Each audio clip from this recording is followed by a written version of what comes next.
Chapter 89. Stay up late's heart skipped a beat.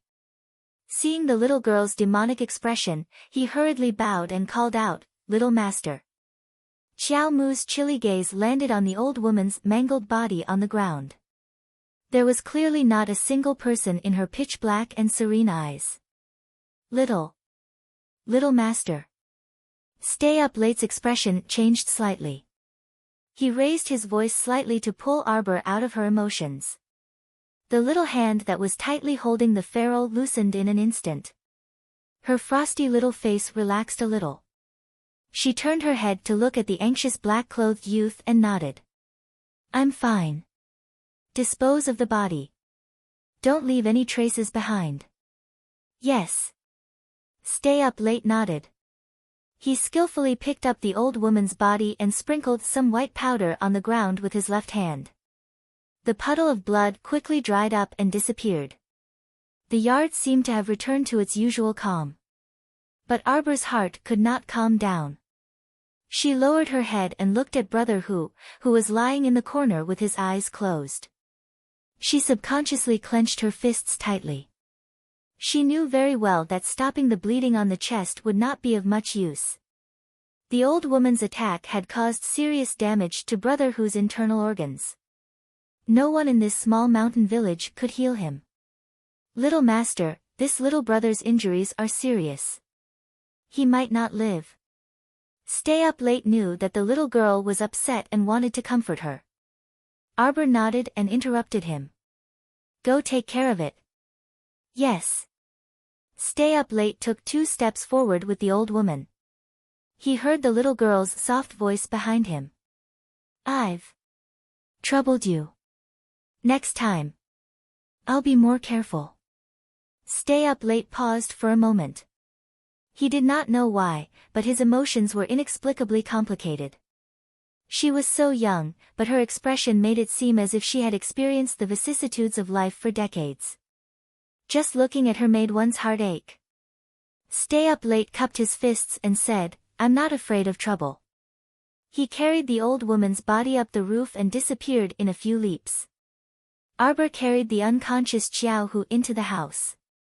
She sat by the child's bed in a daze for a long time. Her cold little hand held the boy's rough palm. "Little tiger." Arbor's voice couldn't help but choke. She held the boy's hand tightly, her heart mixed with a touch of sadness. Could this be fate? In his previous life, little tiger had been torn to shreds by a corpse hag. Second uncle had joined the operation team and accepted missions to kill corpse hags to avenge his son. In the end, he had lost his life in a level 5 mission. She had thought that in this life, she would do her best to change the fate of the father and son, but who would have thought that it was her fault for being careless? She shouldn't have let the little tiger stay outside the door, and she shouldn't have taken out the heart of paradise so rashly. The crown prince had already warned her. It was her ignorance that had harmed others and herself. It was her fault. Xiao Mu sat on the edge of the bed with her head lowered. She tightly grasped the boy's hands and pressed them against her forehead with her eyes closed. She continuously used her small hands to forcefully knock against her forehead, completely unaware that her small hands holding the boy's hands were emitting a faint green light. Master, don't torture yourself anymore. This is just a small wound. You used to be able to heal it with a single golden needle." Xiao Mu raised her head in shock and looked around. Other than Xiao Hu, who was lying on the bed on the verge of death, she was the only one in the room. Who's talking? Chapter 90. Master, it's Little Ball. Little Ball. Sob. The soft voice sounded pitiful as it sobbed. "You really don't remember Little Ball?" Sob. Arbor jumped up and looked around to confirm that she and Xiao Hu were alone. Then, this voice. "Master, you're bad." The aggrieved voice sounded.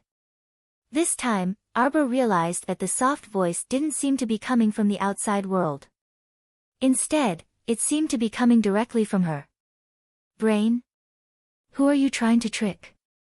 Come out. Arbor felt her nerves tense up. The soft voice suddenly disappeared. Arbor roared into the air, but the other party didn't respond for a long time. Why aren't you saying anything? Xiao Mu was completely confused. Sob, sob, sob, sob. The weak cry echoed in her mind, mixed with a few sobs. Arbor was at her wit's end. She couldn't figure out what was going on and couldn't see the other party. Arbor could only ask tentatively, "Your little ball?" "Ah." The soft voice instantly rose in pitch, filled with unbelievable excitement. Master, Master, you remember little ball. You remember little ball's name. Master, you remember little ball. Ah, ah. Master remembers little ball. Are you crazy? Didn't you tell me the name little ball yourself? Arbor was really speechless. She didn't want to talk to this idiot anymore. What did you say about golden needles? Arbor asked patiently. Master, you just have to open the star domain and take out the set of magical needles that your master gave you. You'll definitely be able to cure this kid on the bed. Arbor chuckled. Although she could understand every single word that this idiot said, why couldn't she understand the meaning when they were put together? What the hell was the star domain? When did she have a master? And what magical needles? Were you sure you weren't joking? You've got the wrong person. Arbor concluded with certainty and walked out the door.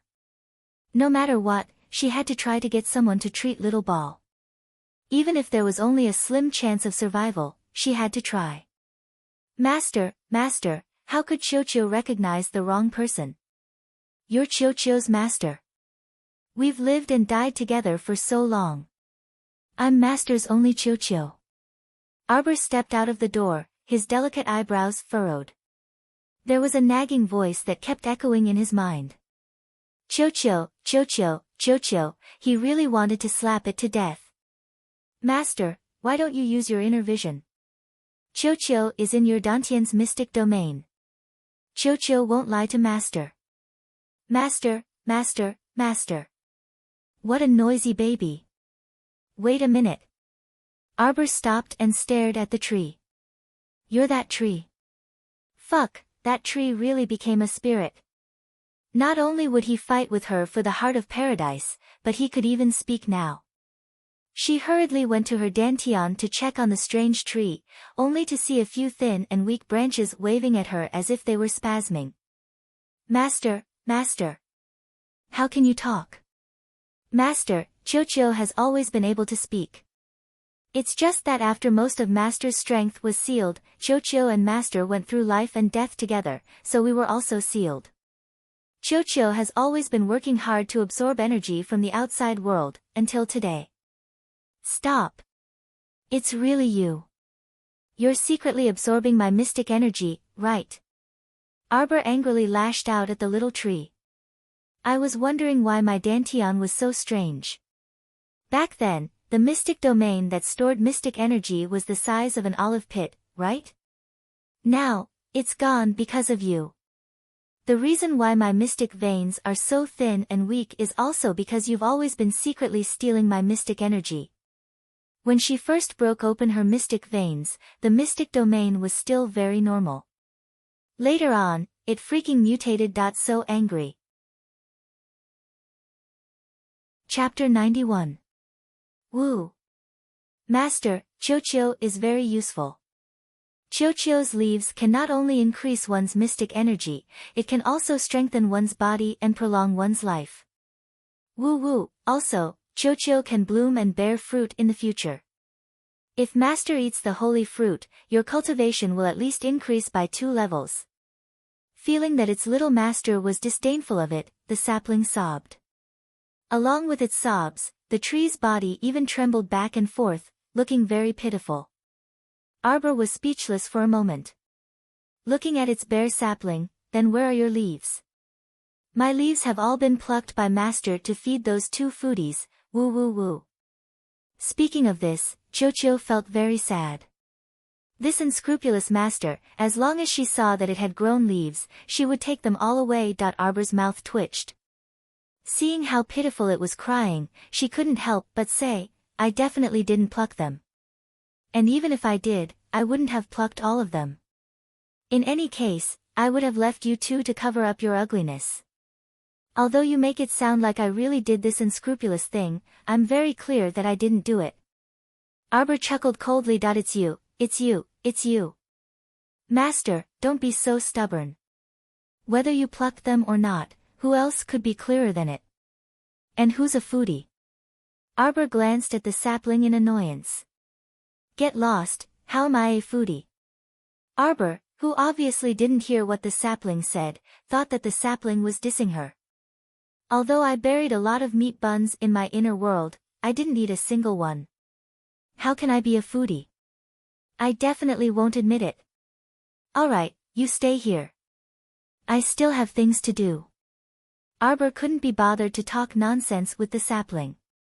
She would ask it about the mystic domain next time. Right now, she was rushing to find a doctor. Master. Why are you looking for a doctor? You can treat it yourself.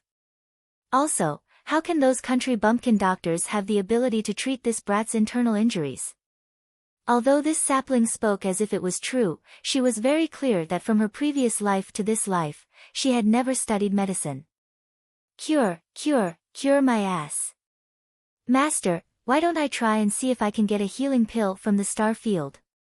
That's a top-grade pill made by your godly doctor master. It's guaranteed to cure all illnesses. Why bother looking for a village doctor? Crazy. Xiao Mu couldn't help but roll her eyes. Why couldn't she remember having a godly doctor as her master? He didn't want to talk to this weird tree anymore. Master, wait. Seeing that its little master clearly didn't believe it, the sapling became anxious. As if it was having a cramp, it shook its entire body chaotically. I'm shaking. The little tree trembled so much that its branches danced in the air.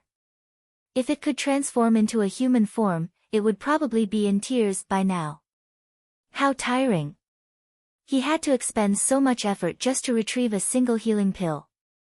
How pitiful. In the past, he wouldn't have needed to expend so much effort.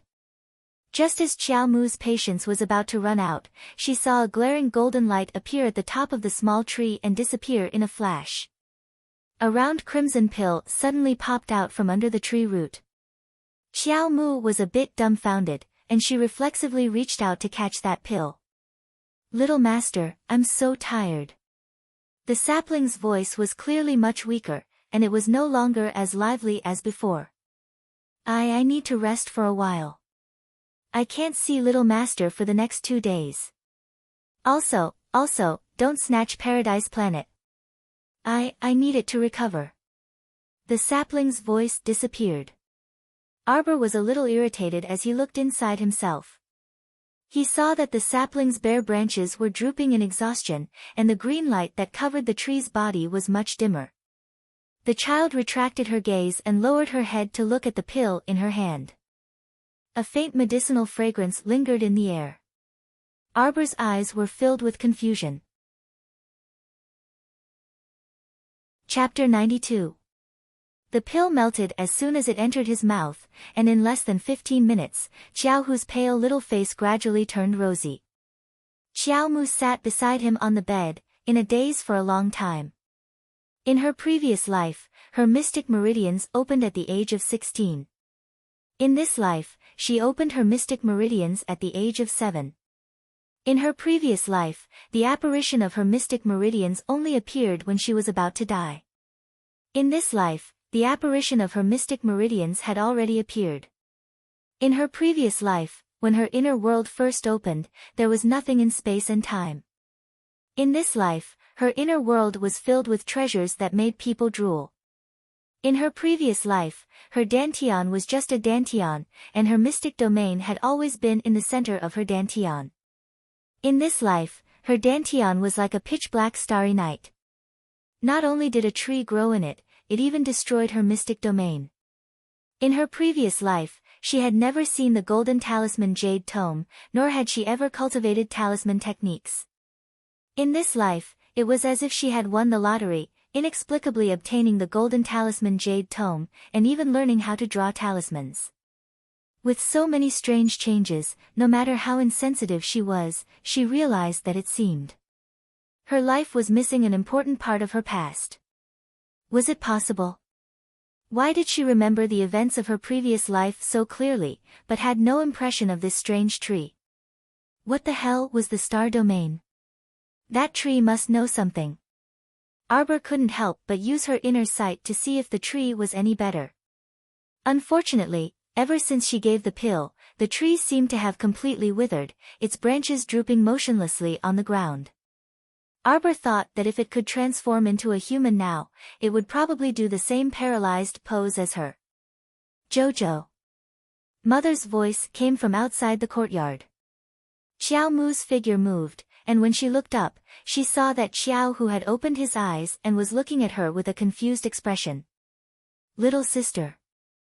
Xiao Hu's memory was still stuck at the scene at the courtyard entrance. He was a bit nervous and wanted to sit up. That fierce granny, she. It's fine, brother Xiao Hu. Arbor held Xiao Hu's small hand. Rest a bit more. My mother is back. I'll go out and take a look. Xiao Hu's awakening made Arbor feel a lot more relaxed. She jogged out the door and stood in the courtyard with a slightly stunned expression. Wei Ziqin walked up with a helpless expression and poked her daughter's nose. Who needs to buy so many vegetables? Xiao Yao, that girl, can't wait to move the entire market back home. The waiter happily took the few copper coins that Xiao Yao gave him and happily pushed the handcart away. Arbor stared blankly at the 40 to 50 baskets of vegetables and birds piled up in the small courtyard. He silently looked at the girl in green clothes. Miss, this servant knows that the young master has a hobby of collecting supplies, so this servant bought all the vegetables that could be bought in the entire market. There are still 15 taels of silver and 300 copper coins left. Xiao Yao said as she handed over a small purse. The corner of Arbor's mouth twitched. He waved his hand and said, keep it. This lass is really smart. She can actually see through my intentions so accurately. The small gold ingots that she had given her previously were worth 1 tael each. The current price of 1 tael of gold was about 10 taels of silver. 1 tael of silver could be exchanged for 1,000 copper coins. Little Xiao Yao had practically emptied the entire market and actually spent less than 5 taels of silver. Arbor's mood was slightly lifted. From the looks of it, the 400 taels of gold that she had given second uncle should be enough to buy a lot of food. Speaking of which, second uncle should be back in 2 days. Chapter 93. On the other hand, Wei Ziqin looked at the 50-something baskets of vegetables in front of her with a slightly worried expression. It was true that mystic cultivators had inner worlds, but could her daughter's tiny inner world hold so many things? Although Wei Ziqin was a normal person, she still had common sense about the size of a mystic cultivator's inner world. Jojo, where are the things from the dozen or so carts from before? Wei Ziqin suddenly recalled that compared to the dozens of baskets of vegetables, the dozen or so carts of supplies that had been shipped over in the morning were even more troublesome. There were more than 100 boxes of clothes alone. How could her small inner world hold them all? Arbor tilted her head in thought before taking out 4 storage talismans and waving at her mother and Xiao Yao. Mom, Xiao Yao, help me divide these vegetables first. 15 minutes later, Wei Ziqin and Xiao Yao helped Arbor divide the things in the baskets into categories according to vegetables, meat, and poultry, and spread them all over the ground. Look, this is called a storage talisman. Arbor waved the yellow talismans in her hand at Wei Ziqin and Xiao Yao before swiping 2 fingers over one of the storage talismans. After a faint yellow halo flashed, all the vegetables on the ground were stored into the storage talisman by Arbor. She then put away the storage talisman that was full of vegetables and took out another one. Following the same pattern, she stored all the meat and eggs on the ground into this storage talisman. She then sighed in relief and said, this type of storage talisman is only 1 cubic meter in size. The storage space is limited, and each item can only be stored 100 times. So there's no need to put these baskets that take up space inside. Our dear Xiao Hu, who had come in response, was like a country bumpkin. He gaped in shock and looked at his eldest sister like she was an immortal. Let alone Xiao Hu, even Wei Ziqin had never seen a storage talisman before. On the other hand, Xiao Yao knew a bit about the rarity of storage talismans, so she looked at her little master with sparkling eyes. Time and space inside a storage talisman are relatively still. Without special circumstances, the items stored inside won't change at all. After saying that, Arbor stuffed a yellow talisman and a blue talisman into her mother's hand. Mom, drip 2 drops of blood on these 2 talismans, and you'll see how big the storage space is. Wei Ziqin's was like she had received a hot potato and hurriedly waved her hand. Mom doesn't want it. Mom is just a normal person. What do I need these mystic cultivator artifacts for? Xiao Mu remained impassive. Mother. She grabbed her mother's hand and walked to a wooden stool at the side to sit down. Actually, when I was kidnapped by human traffickers after school, there were some things that I didn't tell you clearly. Wei Ziqin felt like her heart was about to jump out of her chest. Looking at her daughter's expressionless face, she nervously held her hand and asked, "What is it?" Actually, the people who caught me that day were from an evil sect. They saw that I became a mystic cultivator at such a young age and felt that I was very useful. They wanted to make me into a puppet ghost for the evil sect to use. Arbor made up a story without blushing or skipping a beat. Wei Ziqin's face immediately turned pale. Although she didn't know what the name, puppet ghost, was, she felt that it was very terrifying just from hearing it. So her Jojo had actually experienced such a dangerous incident. Wei Ziqin tightly grasped her daughter's hand and urged, and then that youth saved daughter and even gave daughter quite a few of these storage talismans. Xiao Mu's face was stoic as she continued to make up the story without blinking. The youth said that we shouldn't stay here for long. Daughter has already been targeted by those evil sect people, so we must leave Quoto village. Chapter 94. As she spoke, she tried her best to put on a worried expression and imitated the crown prince's tone as she sighed. If we don't leave this place soon, our lives will be in danger. Xiao Yao almost burst out laughing.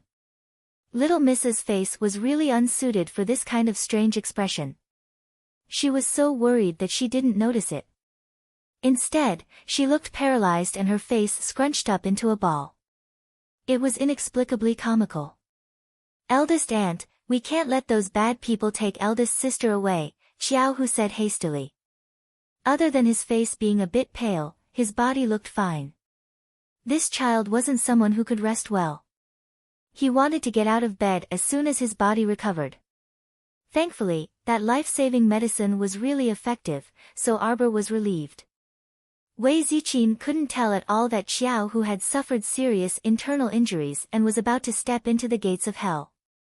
At this moment, she heard Xiao Hu clamor, "Eldest aunt, why don't we pack up and leave immediately?" Wei Ziqin reflexively nodded in agreement, but Arbor couldn't help but secretly roll his eyes. How could they be in such a hurry? Mom, there's no need to be in such a hurry. Besides, we can't just leave like that. We have to pack up our things and wait for second uncle to come back. Oh right. Dad's still outside. Xiao Hu only remembered his dad now. But what about those people from the heretical sect? They probably won't. Arbor continued to argue without blushing or skipping a beat. Those people were chased away by the crown prince, so they probably won't be back for a few days. We still have time. As he spoke, he stuffed 2 storage talismans into Wei Ziqin's hands. Mom, these 2 storage talismans are for you to pack up your things in the house. Pack up everything you can, including those household utensils and farm tools. You might need them in the future. Wei Ziqin nodded repeatedly and didn't refuse the storage talismans. Following her daughter's instructions, she bit her finger and dripped a drop of blood on the talismans. Yellow and blue light flashed and disappeared. Arbor explained to his mother the difference between yellow and blue talismans and taught her how to store items. When Wei Ziqin heard that the storage talisman had a limit on the number of times she could store an item, she felt sorry for wasting one of the storage talismans. She hurriedly put away the 2 talismans as if they were treasures. Arbor's eyes twitched as he looked at her. Actually, as long as there was enough blank talisman paper, your daughter could just draw it casually. It really wasn't that precious. At night, Qiao Zhongbang dragged his tired feet home and sat at the dinner table without saying a word. Qiao Hu held his bowl of rice and ate it in big mouthfuls. His face was very rosy, and there were no signs of injury at all. Wei Ziqin picked up some food for her 2 daughters. The 3 of them chatted and laughed, ignoring the dark-faced man beside them. Qiao Zhongbang couldn't hold it in any longer. He placed his bowl on the table and looked at his eldest daughter with a complicated expression. Your grandmother is sick. Tomorrow, you 2 sisters will go back to visit your grandmother. Got it, Arbor replied indifferently. Qiao Zhongbang restrained himself and couldn't help but say, actually, our family has long moved out of the Qiao family mansion. We've always lived alone. In fact, we've long separated from the family. There's no need for us to go through the extra step of writing this separation document. We even angered your grandmother until she fell ill. Arbor glanced at the man indifferently and said indifferently, isn't it good to write a separation document? This is the clan's rule. It's clear and proper so that there won't be any complications in the future. As the saying goes, even blood-related brothers settle accounts clearly. Don't you think so? Those good-for-nothings from the Qiao family shouldn't even think about getting a single cent of her resources. Qiao Zhongbang was immediately speechless. Chapter 95. The next day, Arbor carried the round little bun Jolin to the old madam's mansion. Arbor had fed her sister a lot of food these days, so the little bun in her hand had become much heavier. Little Jolin was carried by her sister as they ran.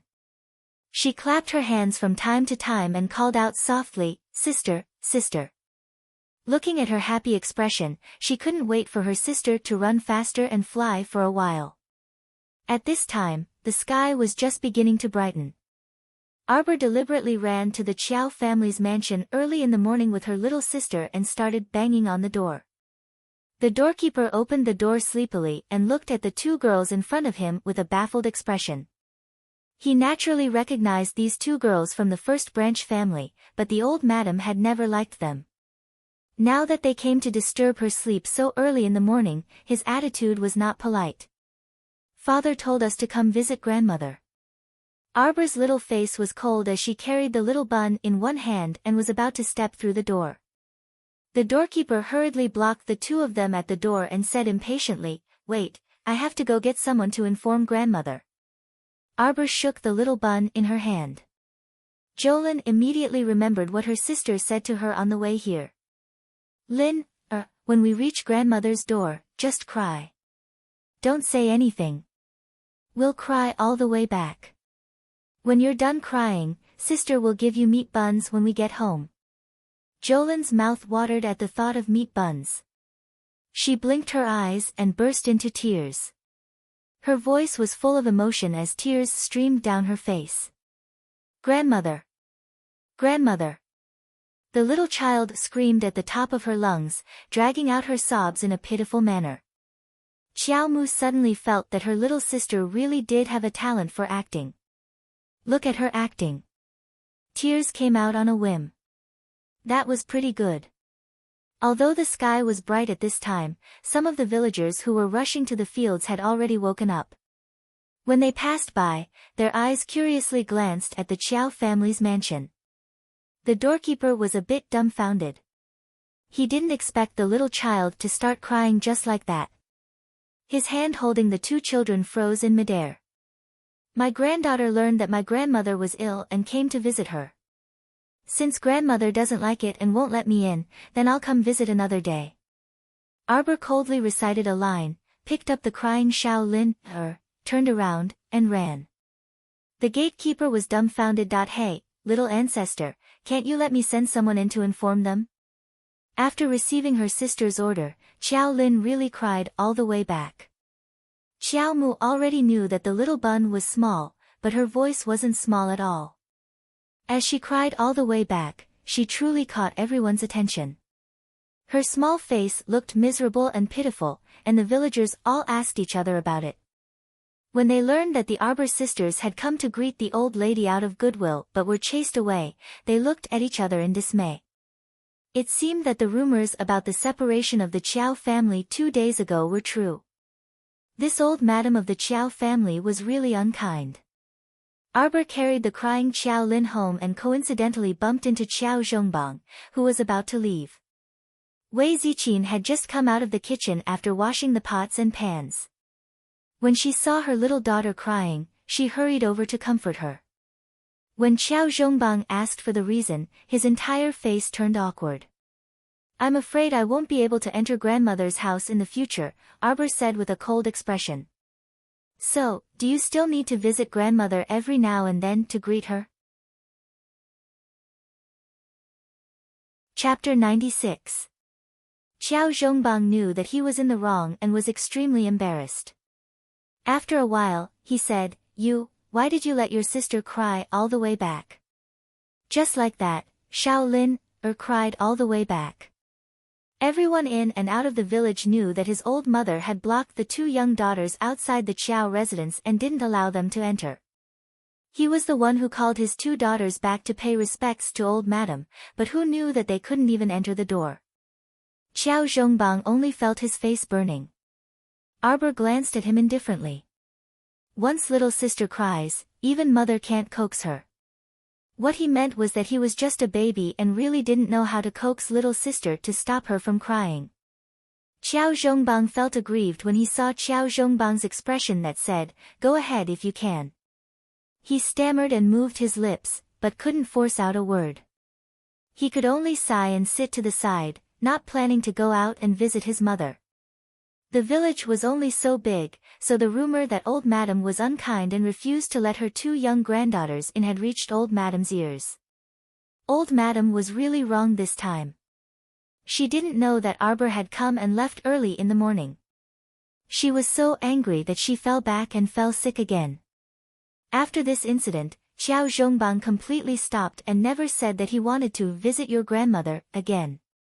Arbor was happy and relaxed.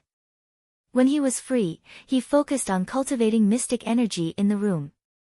However, when it was time, he was interrupted by the little foodie knocking on the door. Ever since Arbor used his mystic sense to bring out a white and fat meat bun from the little foodie's inner world, the little foodie started thinking about it and begged to eat it again and again. She even learned how to hug someone's thigh and was like a burden that couldn't be shaken off. At this time, the little foodie was sick of it again. She hugged her sister's arm and refused to let go. She kept mumbling about meat buns, and it was simply demonic. Wei Ziqin didn't know whether to laugh or cry. She went forward to hug her younger daughter and coaxed, "How about mother make meat buns for you? Sister has meat buns, sister has meat buns." Wei Ziqin was speechless. She didn't like her mother's buns. Wei Ziqin only thought that Xiao Mu had bought meat buns for this little glutton ancestor to eat when she wasn't home. "Qiao, where did you buy these meat buns from? They look delicious.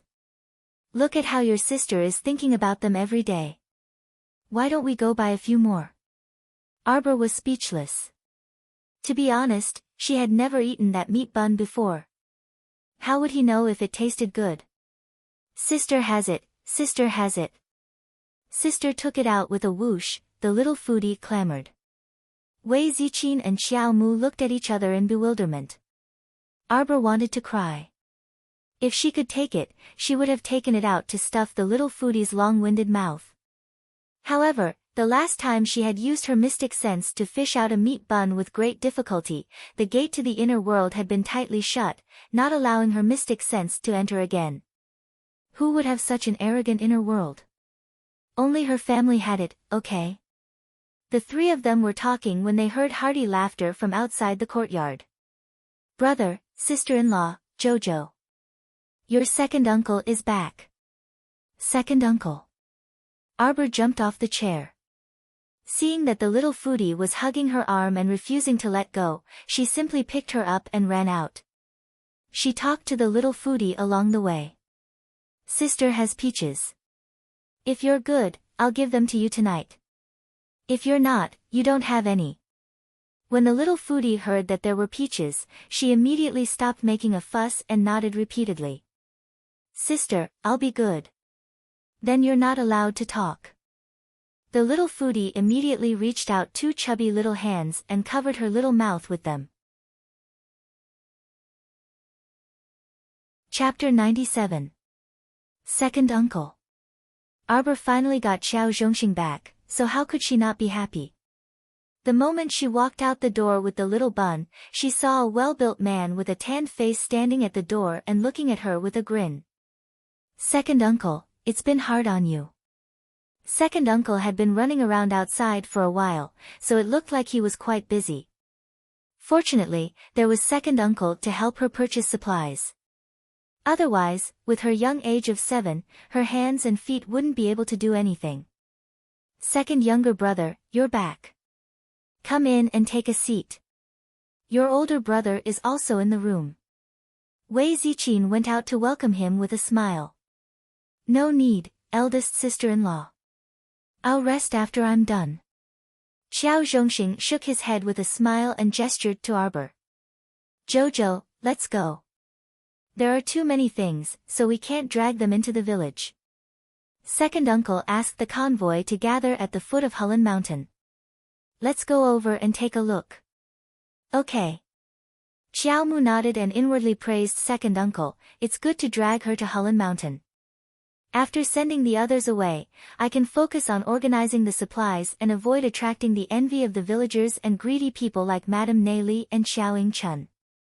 When Xiao Lin saw that her older sister was about to abandon her and run off by herself, her big eyes sparkled and tears almost fell. Arbor poked her chubby cheeks. You're not allowed to cry. If you cry, I won't give you anything good to eat. When older sister comes back, I'll give you an incredibly delicious peach. You'll only get to eat if you're obedient. Xiao Lin's little face immediately brightened up, and her eyes curved into crescents as she nodded repeatedly with a grin. This made Wei Ziqin, who was carrying her and patting her, feel both amused and exasperated. After comforting his little sister, Arbor caught up with Second Uncle and quickened his pace toward the foot of Hulun Mountain. The area along Hulun Mountain was very barren, so Xiao Zhongxing wasn't worried that the villagers would run there and see this large batch of supplies. He walked briskly and said to Arbor with a smile, Jojo, Second Uncle didn't let you down this time. I've bought almost everything you wanted. Now, can you tell me why Jojo is buying so many things? Arbor nodded and used the same excuse he used to fool his mother to fool his second uncle again. The latter had a solemn expression on his face when he heard that. In that case, we should move out of Quoto village as soon as possible. Why don't we go to Fong village? Arbor hurriedly shook his head. Second uncle, Fong village is too close to here. We can't guarantee that our enemies from the evil sects will find us. For the sake of safety, it's best that we immediately depart for Shizhou City. Shizhou City has city guards, so even if the evil sect chases after us, they have to consider the consequences before making a move. Naturally, they won't dare to openly attack us. Xiao Zhongxing nodded as he listened, and he couldn't help but sigh in his heart at his niece's thoughtfulness. It was difficult for her to be so considerate at such a young age, and it truly made some adults feel inferior. Alright, then let's hurry up and set off after we finish collecting the supplies. As expected of father and son. Just like Xiaohu, second uncle was also a straightforward person. Arbor was somewhat helpless. He followed second uncle to the gathering point of the convoy. At a glance, there were at least 25 to 26 carriages. Arbor was in a good mood, thinking that second uncle must have spent all the money before returning. Spending money was great. This money would be worthless in a few days. At that time, even if you brought out a large amount of gold, silver, pearls, and jade, there might not be anyone who would exchange it for a bun in your hand. Come, Jojo, second uncle will tell you about these goods. Second uncle was immediately in high spirits when he mentioned the things he had bought. Chapter 98. Since we're going to deal with people from the evil sects, then second uncle's purchase this time was correct. Didn't you say you wanted 800 arrows? Second uncle bought 3,000 arrows for you this time. There are also 30 bows and 100 swords. They're all in the front 3 carriages. These 3 carriages are also ours. Arbor's eyes lit up and she nodded happily. Second uncle was indeed reliable. The little fellow was happy, but her face was expressionless. Qiao Zhongxing was also used to his niece's stoic face and didn't expect her to show any expression. He pulled her small hand and walked towards the 20 or so carriages behind them. Many workers were unloading the goods and were almost done. The goods were all piled up beside the carriages. The stacks of boxes and baskets dazzled the eyes. Arbor's gaze was fixed on the 100 wine jars and the corner of her mouth twitched slightly. Second uncle was really smart. He had even prepared enough wine for them. Jojo, let me tell you, this food and drink is enough for the 6 of us to eat for half a year, let alone 3 months. As he spoke, he proudly scooped up a wine jug and placed it in his hand. This is the highest quality bamboo leaf wine. The shopkeeper saw that I asked for a lot, so he gave me a discount. 100 coins per jug. 1 jar is enough for me and your father to drink for 4 to 5 days. Saying this, he laughed at Arbor. Jojo, this much wine cost 10 taels. You won't dislike second uncle for buying this, right? Arbor shook her head. Second uncle, you're treating me like an outsider. That's true. Qiao Zhongxing laughed heartily and continued to pull Arbor's small arm forward, excitedly introducing the items he bought. Second uncle's purchase could be considered to have a complete range of varieties. Just the variety of vegetables, meat, and poultry was enough to make people speechless. As Arbor looked, she silently understood second uncle's words. What did it mean to eat for half a year without a problem? The most valuable thing was that second uncle also bought 5 boxes of spices, nearly 20 boxes of medicine, and 2 carriages of various fruits. As Qiao Mu looked at these unloaded goods, she felt her heart settle down a lot. With these basic supplies, their family would not need to be afraid no matter where they wandered. She was confident that even if they were in a chaotic world, they would still be able to live a decent life. Thank you, second uncle. Arbor held Qiao Zhongxing's big, rough hand tightly, and said in a weak voice. Qiao Zhongxing was stunned. He smiled and reached out to rub Arbor's little head. Silly child, why are you being so polite with second uncle? What's more, second uncle didn't make this trip in vain. Didn't we earn back these 100 jars of wine? Qiao Mu curved her lips. Qiao Zhongxing pulled her to the last carriage, where hundreds of cloth bags of different sizes were placed. Qiao Zhongxing opened a bag and showed it to Arbor. These are seeds. Second uncle bought them at a stall. Some cost a few copper coins, some cost a few 100 copper coins. Second uncle bought them blindly. See if they're useful. Arbor took second uncle's opened bag, grabbed a few seeds, and looked at them in her palm. She leaned forward and sniffed them, then nodded naturally. These are the seeds of hemostasis grass. They can be used to make the most basic hemostasis ointment. Qiao Zhongxing immediately smiled. Then they're useful. That peddler didn't lie to me. But Jojo, second uncle didn't expect that you would know a thing or two about medicinal seeds at such a young age. Arbor couldn't help but be stunned.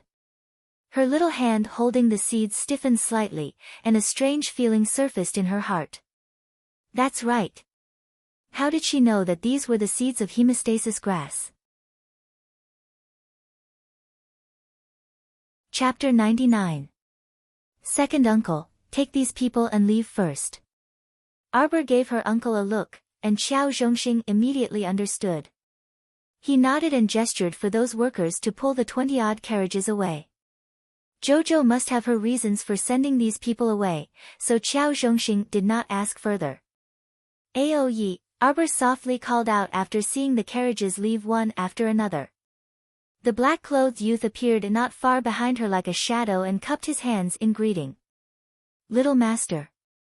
Arbor nodded. Use your mystic senses to sense if anyone is spying nearby. This time, she was more cautious. With her current level 3 mystic cultivator perception, she was definitely not as good as Aoye's. Otherwise, she would not have attracted the ghost sex people last time. Aoye nodded and silently released his mystic senses to sense. After a while, he replied, Little master, don't worry. There are no abnormal presences within a radius of 5 kilometers. Arbor nodded slightly before focusing on her dantian. She saw that the sapling was still sickly and drooping without any changes. However, a few of its branches were tightly hugging the heart of paradise and had not moved at all. Arbor sighed. If a storage talisman could store these things, she would be too lazy to take out the heart of paradise. A mystic energy coiled around the heart of paradise and pulled, but the sapling hugged it tightly and did not show any signs of letting go. After a few times, Arbor was very helpless and could only use a negotiating tone to say to the sapling, Chio. For some reason, she clearly felt that the sapling in her dantian seemed to have been shaken by her call, and 2 bare branches trembled slightly. Chio, I'll borrow your heart of paradise for a while. 15 minutes, no, I'll return it to you in 7 minutes, okay?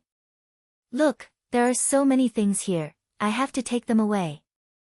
Aggrieved. Our dear Xiao Mu wanted nothing more than to shed tears of sympathy for herself. She had never seen such an aggrieved master. The heart of paradise was clearly a mystic domain that she had refined, okay? Why did she have to get the damn tree's permission every time she wanted to use it? The inner world was a pit, and so was the peach springs. Arbor silently mourned for a while. She thought to herself that it was true that when a tree fell, a person would run away. No matter what, she could only rely on herself to draw talismans. Next time, if she could buy blank talisman paper, she would draw 180 storage talismans and use them comfortably. In the center of her dantian, the sapling, which had originally drooped its branches, seemed to understand her words and really let go of the heart of paradise. Arbor heaved a sigh of relief. He hastily summoned the heart of paradise and put away the items on the ground in an orderly manner, temporarily placing them in a large open space behind the peach forest. The open space behind the peach forest was very large. After putting all these materials in, there was still more than half of the space left empty. Arbor pulled down the reins and put in the 2 carriages full of fruit. Only then did they fill up the space behind the peach forest. Arbor heaved a sigh of relief. Her small face was still expressionless, but she was secretly bursting with joy. The more she looked at the resources, the more delighted she became. Because living things couldn't be put in the peach springs, Arbor could only tie the horses to a tree at the side and wait for second uncle to come back and take them away. Recalling that he had promised the little foodie to bring her peaches to eat, Arbor focused her gaze on the translucent valley in the sky. She remembered that there was a luxuriant peach tree in the center of the peach forest. It seemed to have borne fruit. At that time, she had only taken a quick glance. Today, after looking carefully, she had indeed discovered it. There were 3 peaches on the peach tree. They hung stingily from the branches, but each of them was twice the size of an adult's fist. They looked fresh and fragrant, and Arbor wanted to eat them. Chapter 100. After thinking it over, Xiaomu simply took out all 3 peaches and temporarily stored the peach she was going to give Shaolin into a yellow storage talisman, keeping it close to her body. This talisman was an exemplary talisman gifted by the Golden Talisman Jade Tome. Of the 4 storage talismans she drew, 2 of them were filled with things for her, and the other 2 were given to her mother to pack up the household utensils. It seemed that the top priority now was to hurry to Shizhou City. There was bound to be a place that sold blank talismans. When Qiao Zhongxing returned, he saw the little lass squatting under a tree at the side. She was holding a rather good-looking peach in both hands and munching on it happily. Qiao Zhongxing couldn't help but laugh. This was how a child should act. Normally, when Jojo acted like a little adult, she looked especially serious. She didn't look like a carefree child at all. Second uncle, eat a peach. Arbor handed him one and then continued to munch on her own peach. As expected of a paradise, it was truly delicious. The peach flesh melted in her mouth, and the peach juice was sweet but not greasy. After eating it, the fragrance lingered in her teeth and cheeks, and the aftertaste was endless. Xiao Mu wiped her small hands and suddenly felt a stream of hot air rapidly circulating in her mystic meridians. The little fellow was stunned for a moment and then quickly sat down. This wandering stream of hot air quickly transformed into bits of mystic energy. It scattered in her mystic meridians and finally returned to her dantian. Arbor had been observing her dantian from the inside, so she could see it clearly now. A mystic domain the size of an olive pit suddenly appeared at the roots of that wilted sapling. It only flashed for a moment before it absorbed the bits of rich mystic energy. However, at least 2/3 of the mystic energy was absorbed by the sapling's roots. It turned out that the mystic domain didn't disappear. It was just absorbed by the sapling's roots. Arbor wished she could jump up and howl. This tree was indeed strange and abnormal. It really was absorbing her mystic energy. Mystic energy. Just now, she had painstakingly accumulated a bit of mystic energy and finally managed to circulate it in her mystic meridians. In the end, more than half of it ended up in the sapling's stomach. Why? Why did it have to eat meat while she could only drink soup? Xiao Mu was extremely depressed. Fortunately, after the slight impact of the hot air, the mystic meridians in her body seemed to be a little thicker than before. A level 4 mystic cultivator. Xiao Mu's eyes lit up. She had unknowingly advanced. What was going on? Could it be related to that peach? Although the amount of profound energy earlier wasn't much, but the quality was extremely rich. Every drop of profound energy was comparable to the thin profound energy stored in her body. Could it be that cultivation advancement was closely related to the concentration of profound energy cultivated in the profound veins? Arbor supported her small chin with one hand and thought carefully. That spiritual tree seemed to be only interested in the rich Xian energy of the outside world. For example, just now, and also previously when she absorbed the Xian energy of the entire paradise in the secret realm, she probably didn't even drink the broth at that time, as it all went into the little tree's stomach. As for his daily training of his profound veins, the profound energy that he cultivated was extremely thin and most likely would not be able to enter the eyes of the enlightened tree, so it had no interest in coming over to snatch it. After figuring this out, Arbor couldn't help but chuckle. Then, there was no then. She couldn't snatch the tree, so crying was useless. When she turned around, she saw second uncle open his eyes and jump up in excitement. Jojo, second uncle discovered that after eating this peach, his body cultivation broke through to the 3rd level. Second uncle has been stuck at this level for a very long time. I didn't expect. Second uncle was so excited that he couldn't even finish his sentence. Chapter 101. Only those who had truly become a body cultivator would know how painful the body forging stage was. In order to strengthen their bodies and obtain strength that was stronger than normal people, they had to put in much more effort than mystic cultivators. Mystic cultivators simply couldn't understand this kind of ordeal. Mystic cultivators could be said to be a race deeply favored by the heavens. Normally, as long as one became a mystic cultivator, their physique would improve greatly. While cultivating mystic energy, it would also gradually strengthen their physique, so there was simply no need to go through the extra step of body forging. On the other hand, body cultivators completely relied on external forces to continuously increase their resistance to pressure and improve their physique after undergoing hellish training. Body cultivators advanced very slowly. Every transformation of the physical body depended on one's constitution. Some people with poor constitutions would stay at the first level of body forging for their entire lives. But this time, after eating this peach, Qiao Zhongxing suddenly realized that he had painlessly transitioned to the third level of body forging. It was truly a cultivation experience that he had never had before. Such a comfortable advancement caused him to be a bit stupefied even now, thinking that he was in a dream.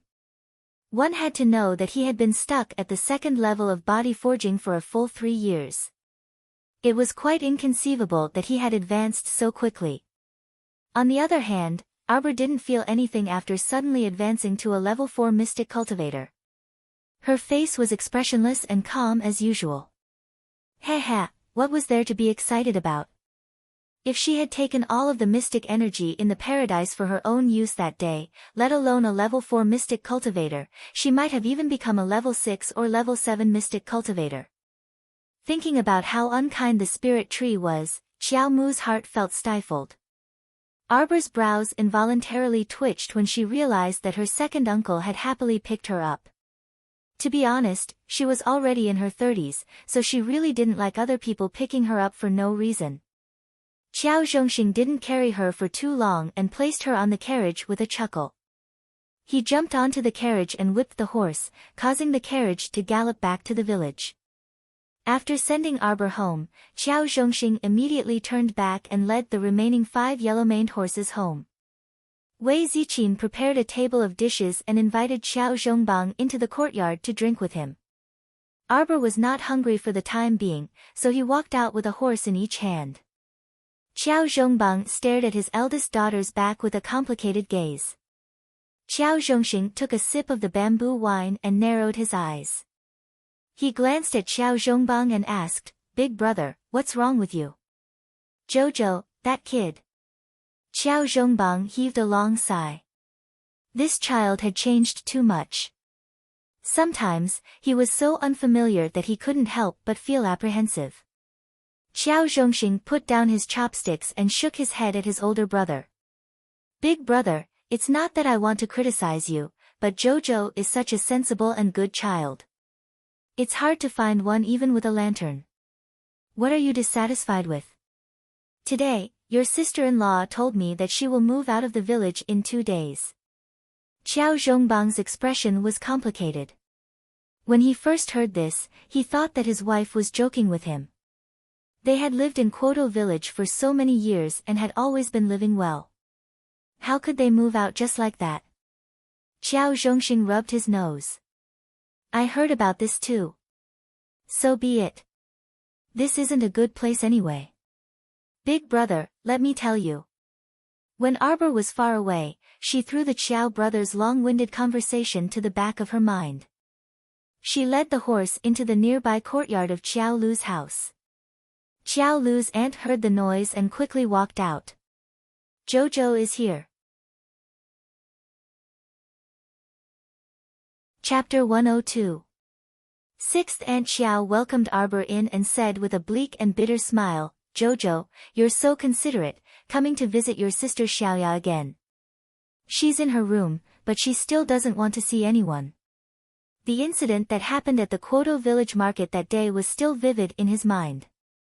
12-year-old Xiaoya was publicly humiliated by hyenas. Her clothes were nearly torn to shreds, and too much of her skin was exposed in front of people. Although she was the victim, in the eyes of the closed-off Quoto village villagers, Xiaoya was already an impure woman.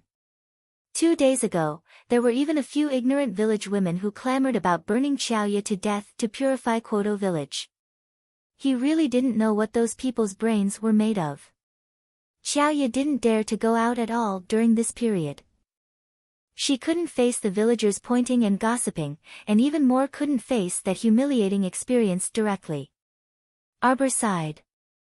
If Xiaoya didn't dare to walk out herself, no one could help her. Although the current world was relatively tolerant of women, this was only because women were mystic cultivators, and Xiaoya was only a normal person. Old Xiao and Sixth Aunt Xiao were both good people. In the past, when their family lacked food and clothing, sixth Aunt Xiao would often help their family. Now that the zombie outbreak was imminent, Arbor also wanted to help them as much as he could.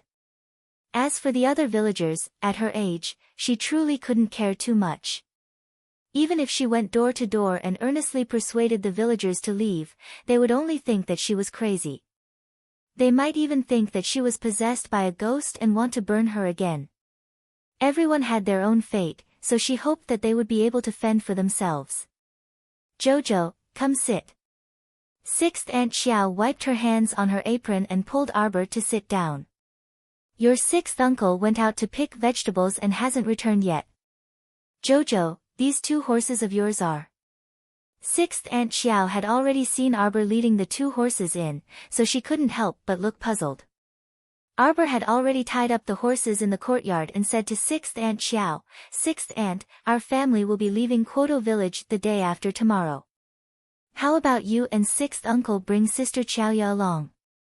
Maybe Sister Xiaoya's mood will improve after leaving Quoto village. Why are you moving? Jojo's sixth aunt couldn't help but be surprised. Then she smiled bitterly and shook her head.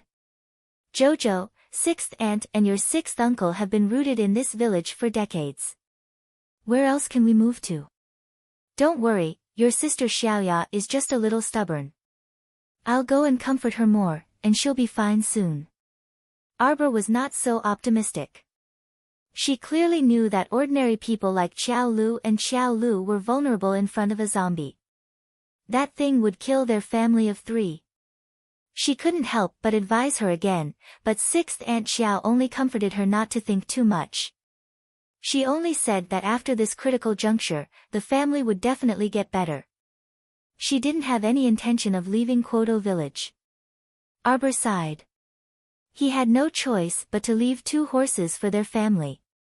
Xiao Lu's wife was so scared that she repeatedly waved her hand and said no. Although sixth Aunt Xiao was ignorant, she also knew that the price of an ordinary horse was usually about 20 or 30 taels. How could she accept such a generous gift from Arbor? Unexpectedly, Arbor didn't wait for her to elaborate. She waved her hand and ran out of her house like a wisp of smoke. Even when she returned to the door of her house, Arbor's mood was still heavy. Her mood was indescribably grave. She looked up at the sky and saw that dusk was heavy. A jet-black cloud stretched across the horizon. It looked like it was going to rain later. Rumble, rumble, rumble. The sound of thunder was accompanied by bean-sized raindrops that pitter-pattered against the wooden window lattice. Arbor lowered the window partition. When she closed the window, she couldn't help but look at the pitch-black horizon that was like the night sea. Vaguely, she seemed to see a large bird flapping its huge wings gliding across the horizon. Arbor was stunned. Something flashed through her mind like lightning. Chapter 103. Coo, coo. The cries of the nighthawks made one's heart tremble under the pitch-black night sky. 150 kilometers away from the capital, on a muddy path, there was a funeral procession of more than 10 people braving the drizzle. The procession slowly moved forward, paper money fluttering in the air like snowflakes. After walking for a while, the rain started to get heavier. Under the dark sky, a large bird spread its wings and flew past with an ear-piercing cry. The people at the front of the funeral procession suddenly stopped. A flock of black crows fluttered in their direction, causing them to hastily reach out to sweep them away. Suddenly, an ice-cold, pale hand reached out from under the coffin lid. Someone in the procession let out a shriek. The coffin fell to the ground with a thud, making a dull sound. Under the dim starlight, a pot-bellied, long-haired, white-clothed woman stood there. She slowly raised her head. When she saw the shocked expressions of the crowd, whose teeth were chattering, she didn't hesitate to charge forward with a roar. A horse procession braved the rain on the official road. Yu Xiu, wearing a straw raincoat, pulled on the reins. He frowned and listened for a while before patting his horse to follow Prince Emo. Master, did you hear any strange sounds? Prince Emo nodded. It wasn't just strange sounds. A faint smell of blood was transmitted over with the wind, allowing him to clearly know that there was an unforeseen event ahead. Everyone, be careful. Yushio waved his hand and ordered the 20 or so black-clothed youths accompanying him. They were about to reach the capital. With those people's temperaments, if they didn't make a move now, they wouldn't have another chance. Prince Mo absent-mindedly swept his eyes over the front, an ice-cold smile on his lips. He didn't wear a straw raincoat on his thin, ethereal white clothes. However, when the drizzle drifted to his side, it evaporated into smoke and instantly disappeared without a trace. The journey was extremely boring. His few brothers only did assassinations and assassinations. They couldn't do anything new. They weren't as interesting as his little wooden baby. When he recalled that stoic face, the smile on Mo Yen's lips deepened slightly. "TSK, I'm thinking of the little guy again. Annoying." A group of more than 20 riders galloped forward, covered in dust, on the official road. However, as the rain gradually increased, visibility became very low. Suddenly, a woman with a bowed head and a big belly jumped out from a muddy path and blocked the way. Yushio hurriedly reined in his horse so that it would not collide with her. The group of youths were no longer hotheads. The road was vast at night, and a strange woman suddenly appeared on the dirt road. No matter how one looked at it, it was strange. Everyone immediately tensed up and silently prepared for battle. The woman was wearing a white dress that was stained with mud. Her long hair was wet from the rain and covered her face. His walking posture was very strange. His feet and hands were very stiff. Step by step, he walked down the dirt road, making people feel a little scared. "Everyone, be careful." Yushio unsheathed his sword and took a few steps forward, pointing his sword at the woman. "Halt! Who dares to play tricks here?"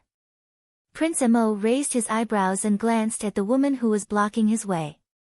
In the middle of the night, he didn't have the leisure to waste time with a woman of unknown origin.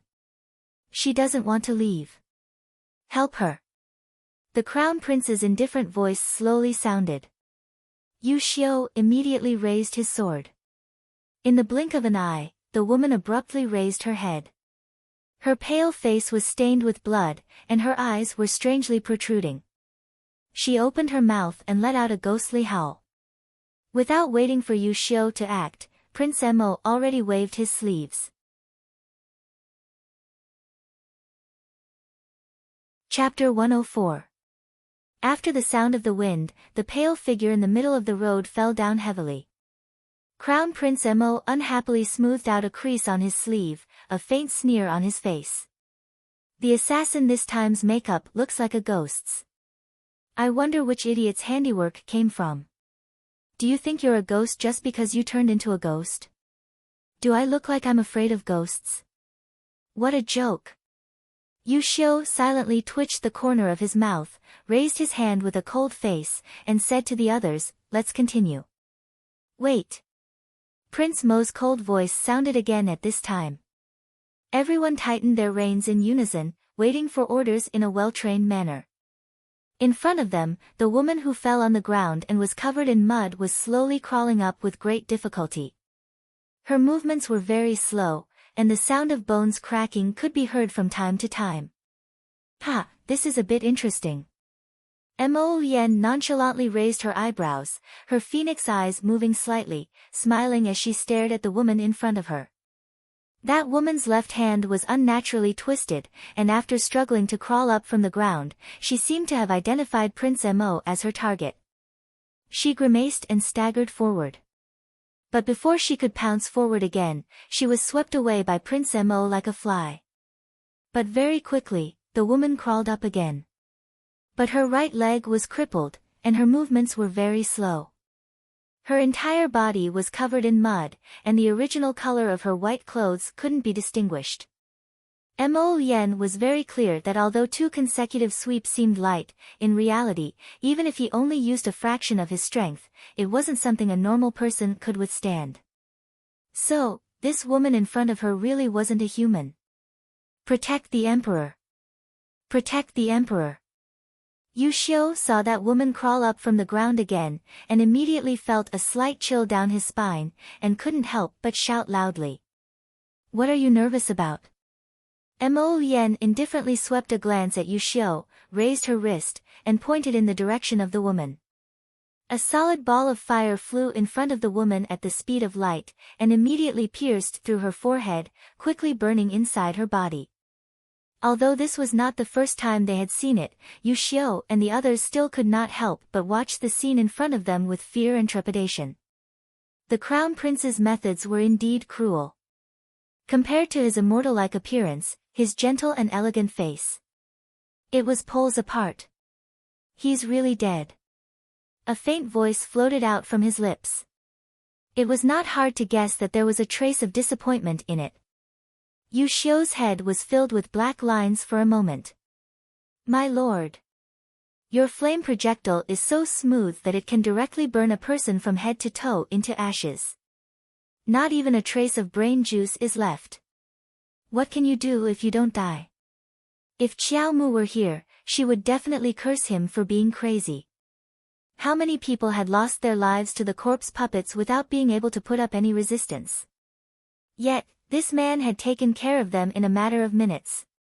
As Mo Yen looked at the woman who had been burned into a pile of ashes, he subconsciously tapped his chin with his horsewhip as he muttered to himself, "Little fellow, could this be the monster that you reminded me to keep a respectful distance from?" Your Highness. Return to the capital. Mo Yen's phoenix eyes narrowed slightly. Thinking of her mother and younger brother, she wondered if they were in any danger.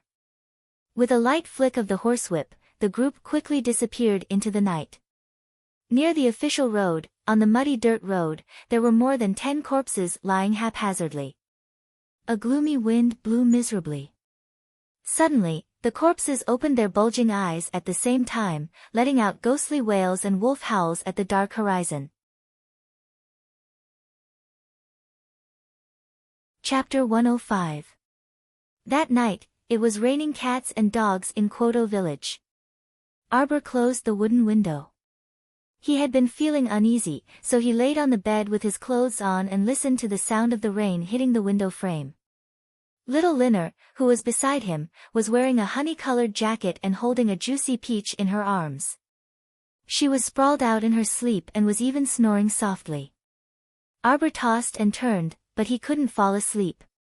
In the latter half of the night, he heard a roar that sounded like a human coming from the east of the village, followed by a scream that pierced through the night sky. Arbor's heart shrank as if a stone had been thrown into a lake in his heart. That sound seemed to have come from Wu Yanjin's house. Arbor cursed inwardly and rolled over to sit up. He pulled his little sister into his arms and hurriedly helped her get dressed in a flurry. Little Qiao Lin had trouble getting dressed with a peach in her arms. Arbor reached out to take her peach, but the foodie hugged it tightly and even whimpered in her sleep, as if she was about to cry. The latter was speechless. Qiao Mu was at her wit's end and could only hastily drape a jacket over her body. She also casually grabbed a small blanket, directly wrapping both her and Tao inside. Arbor picked up the little foodie and pushed open the door. He happened to come face to face with Second Uncle, who had hurriedly put on his clothes and rushed over. Second Uncle must have been startled awake by the sound. Arbor hurriedly stuffed the little foodie into Second Uncle's arms. Second Uncle, hurry and wake Brother Xiaohu up. Don't pack anything. We have to leave the village immediately. We have to leave now. Take them to the carriage and wait for us. Jojo. Qiao Zhongxing vaguely felt that something had happened, but seeing Arbor leave in a hurry, he didn't have time to ask. A sense of oppression pressed down on him, causing him to involuntarily quicken his steps. He hurriedly woke his son up from the bed, hastily packed a few pieces of underwear, and braved the heavy rain to send the 2 children to the carriage first. Xiaohu, look after little sister. Father will go pick up your eldest sister. Qiao Zhongxing left this sentence and rushed into the rain again. Qiao, who had already woken up from his daze. Although he didn't know what had happened, seeing his father's nervous expression, he couldn't help but tense up as well. He reached out and hugged the sleeping Xiao Lin tightly, clenching his fists as he waited in the carriage. Meanwhile, Xiao Mu quickly rushed to her parents' room. Without caring about etiquette, she kicked open the door. The scene inside shocked her greatly, causing her heart to rise to her throat. He saw a rotten hand coming in through the window, desperately trying to grab something. If it weren't for his father's quick reflexes and throwing a teapot at the head of the bed, that hand would have grabbed his mother's arm. Xiao Qin, you go first. Xiao Zhongbang pushed his wife off the bed. Arbor rushed into the room and took a look at his father. His eyes flickered and he immediately released a burst of profound energy, cutting off the rotten hand that was about to grab his father. Don't touch. Although the level 1 zombie hadn't evolved yet, so nothing would happen even if it was caught, it was best not to take the risk. Arbor strode forward and helped his mother up from the ground. He said to his parents, who were only wearing underwear, let's go, let's leave this place first. Xiao Zhongbang put on his outer robe and quickly walked to the mother and daughter's side. Wei Ziqin was also hastily putting on her clothes. The three of them were running out the door when they heard second uncle call out from the door. Second uncle, why are you here? Arbor was shocked. Thinking of the two defenseless children still in the carriage, he hurriedly said, let's go. Chapter 106. The four of them ran all the way to the entrance of the courtyard and saw the carriage quietly parked there. The curtain of the carriage was half open, and Xiao Hu, with a cautious and serious expression, was holding Xiao Lin and looking outside from time to time. When he saw them running over in the pouring rain, Xiao Hu's expression visibly relaxed, and he excitedly called out, Father, eldest uncle, eldest aunt. Get down. Arbor suddenly let out an angry roar. Xiao Hu instinctively hugged Xiao Lin and rolled into the carriage. Bang! In the blink of an eye, a stiff figure emitting a strange smell suddenly fell from the top of the carriage. The loud noise startled the horses in front, and they neighed uneasily. The monster used a lot of strength, and its foot actually pierced through the bottom of the carriage. One of its legs was stuck in the hole, and it stiffly pulled for a long time. Xiao Hu sucked in a breath of cold air. He saw the monster turn its head, and a pair of bulging eyes on its deathly pale face stared fixedly at him and Xiao Lin. Xiao Hu was extremely flustered for a moment, and he only felt his whole body emitting a whoosh of cold air from inside out. Roar! The monster roared and reached out its claws to claw at the two of them. Xiao Hu hugged Xiao Lin and scrambled backwards, grabbing the things in the carriage and throwing them at the monster. The bags were scattered, and some clothes fell out. The monster's sharp claws immediately tore them to pieces. Little Hu. Xiao Lin, whoosh. An iron arrow with astonishing power shot through the monster's head in the nick of time. All of its movements immediately stopped, and the monster fell face down on the ground, unable to get up again. The adults' anxious hearts finally relaxed a little. They turned to look at the little girl holding the crossbow at the side. They only felt that under the cold rain, the little girl's face was as cold as the moon, even colder than the rain. For no reason, it made people shudder from the bottom of their hearts. Get in the carriage. Xiao Mu did not wait for them to recover from their daze and directly jumped onto the carriage first. She effortlessly sent the level 1 zombie inside the carriage flying with a flying kick. The zombie fell heavily on the ground, its face facing the sky. Wei Ziqin looked at it in a panic and couldn't help but exclaim, isn't this the one from He Zi's family? Third uncle who was buried 2 days ago. What is he doing? Did it crawl out of the ground? When Wei Ziqin thought of this, she immediately felt cold all over and couldn't help but tremble. Sister-in-law, get in the car first. Qiao Zhongxing hurriedly urged. He watched as his sister-in-law got into the car before jumping into the driver's seat. With a flick of his wrist, he straightened the reins. Qiao Zhongbang didn't need him to say anything. He jumped onto another horse and followed the carriage in the rain. Under the pouring rain, a horse accompanied by a carriage quickly rushed out of the small courtyard. The village was in an uproar. Many villagers screamed and ran out of their houses. When they saw Arbor's carriage, they chased after it and shouted, "Second uncle, let's go." Arbor took Xiao Lin in his arms and ordered calmly. The condition of their two carriages wasn't very good either. Not only did the zombie destroy the roof of the carriage, but it also stepped through the bottom of the carriage.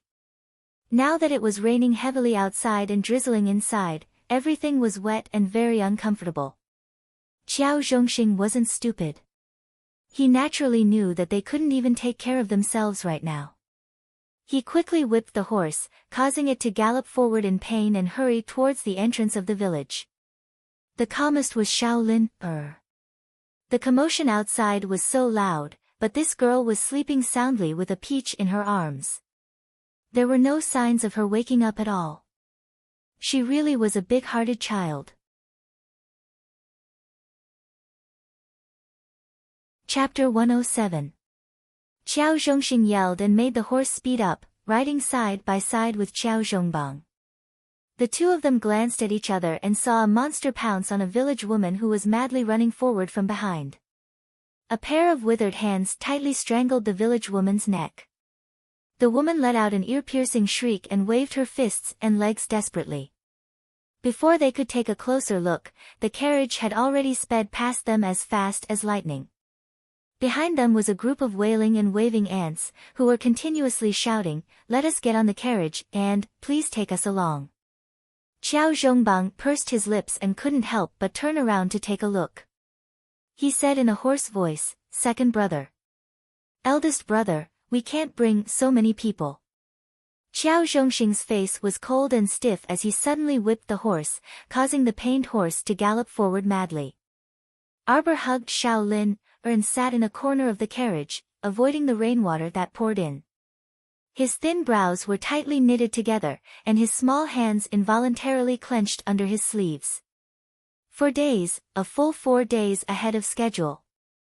Originally, she had planned to set off the day after tomorrow and reach Shizhou City within 2 days. At that time, the zombie disaster would have just erupted, and their family would have already settled down in Shizhou City. But now, her plan truly couldn't keep up with the changes. She didn't know what went wrong, but the zombie outbreak in this life had actually been abruptly brought forward by so many days. It simply caught her off guard. "Aya!" Mother Wei Ziqin suddenly cried out in alarm. "What's wrong, mother?" Arbor returned to his senses. "Is it that you haven't packed your things?" "Don't worry about that. We'll talk about the future in the future." No. Wei Ziqin was anxious and regretful.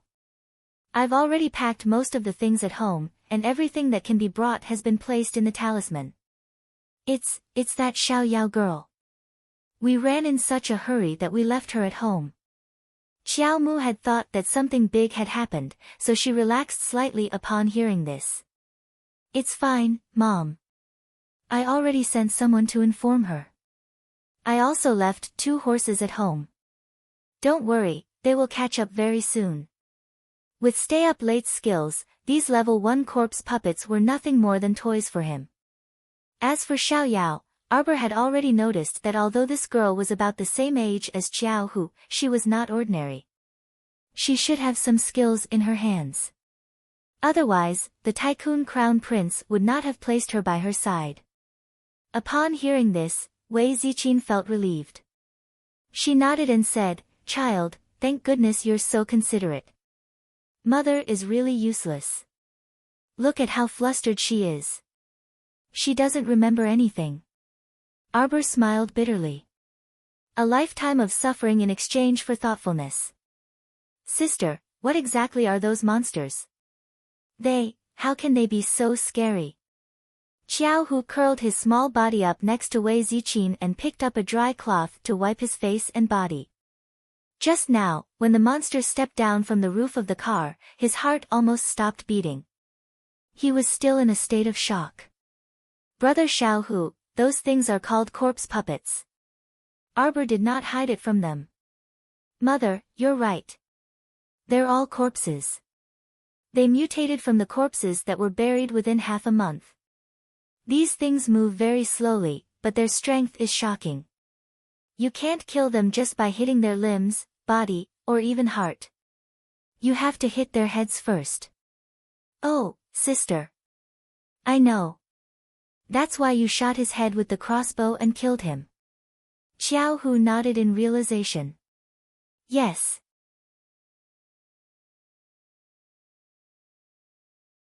Chapter 108.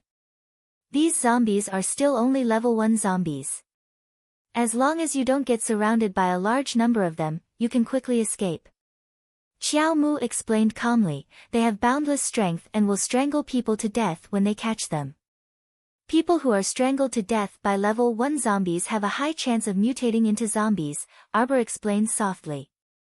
But even if they only have one breath left, they won't mutate. These lowest level zombies don't actually have much killing power, but they can gather and attack in groups, so it's best to avoid them. Wei Ziqin and Xiao Hu nodded as they listened. At this time, the carriage had already reached the village entrance and left a large number of villagers far behind. Seeing that they were about to leave the village, 2 voices suddenly rushed out from the side, crying out in surprise and joy, "Eldest brother, second brother, hurry and save mother."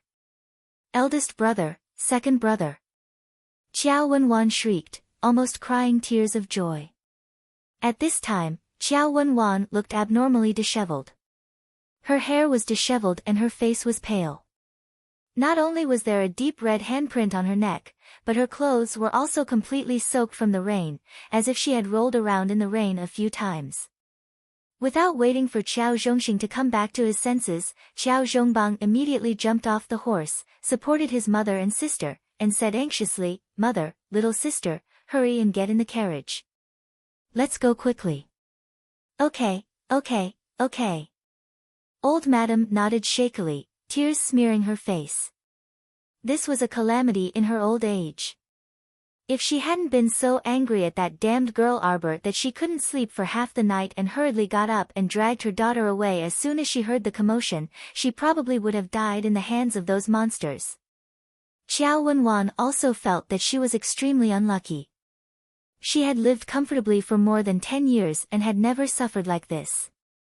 Now that the situation was urgent, she didn't need second brother's urging. She quickly helped her mother into the carriage with eldest brother and followed. As soon as she got into the carriage, Qiao Wenwan looked up at the hole in the roof and shrieked, "The roof of the carriage is broken. How can people still sit in it?" Arbor hugged Shaolin, while Qiao Hu snuggled up to Wei Ziqin.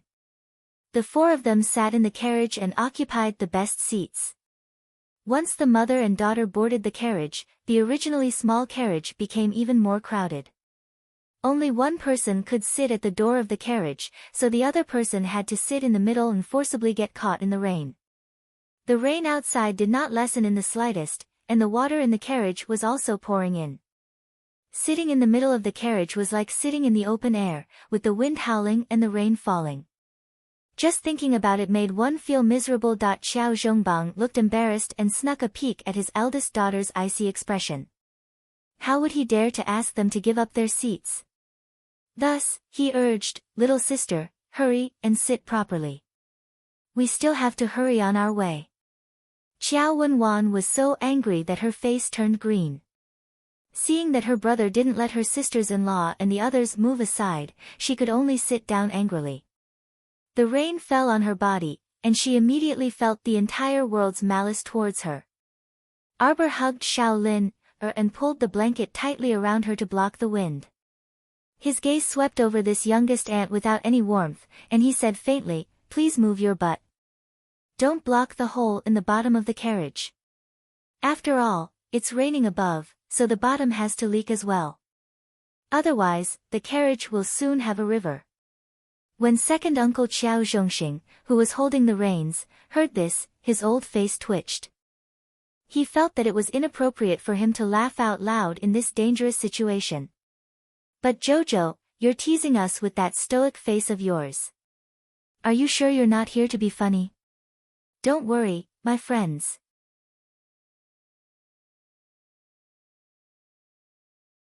Chapter 109. Qiao Wenwan was so angry that her face was a little crooked. She pursed her lips and moved slightly to the side as she glared hatefully at Arbor. Compared to the mother and daughter's clean and refreshing appearances, she was so dirty and disheveled that she couldn't even bear to look straight at her. She had encountered a terrifying monster along the way that was strangling her neck and almost strangling her to death. Fortunately, her mother had held her breath and struck it from behind with a stick, allowing the mother and daughter to find an opportunity to escape hand in hand. Fortunately, although the monster was extremely strong, its movements were abnormally slow and stiff, allowing them to escape. Otherwise, they wouldn't be alive right now.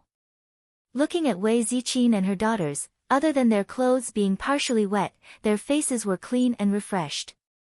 They didn't appear to have stumbled at all. Especially that child, Shaolin, who was still sleeping soundly. Qiao Wenwan didn't know what to say. The outside world was turned upside down and everyone was exhausted from running for their lives, yet this child could still sleep so soundly.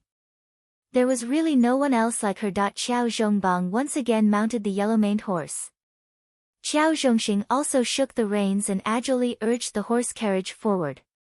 Arbor glanced back through the hollowed-out partition at the back of the carriage and saw Ao Yi leading Xiao Yao over on horseback. She hadn't been able to close her eyes after being tossed and turned for the better part of the night.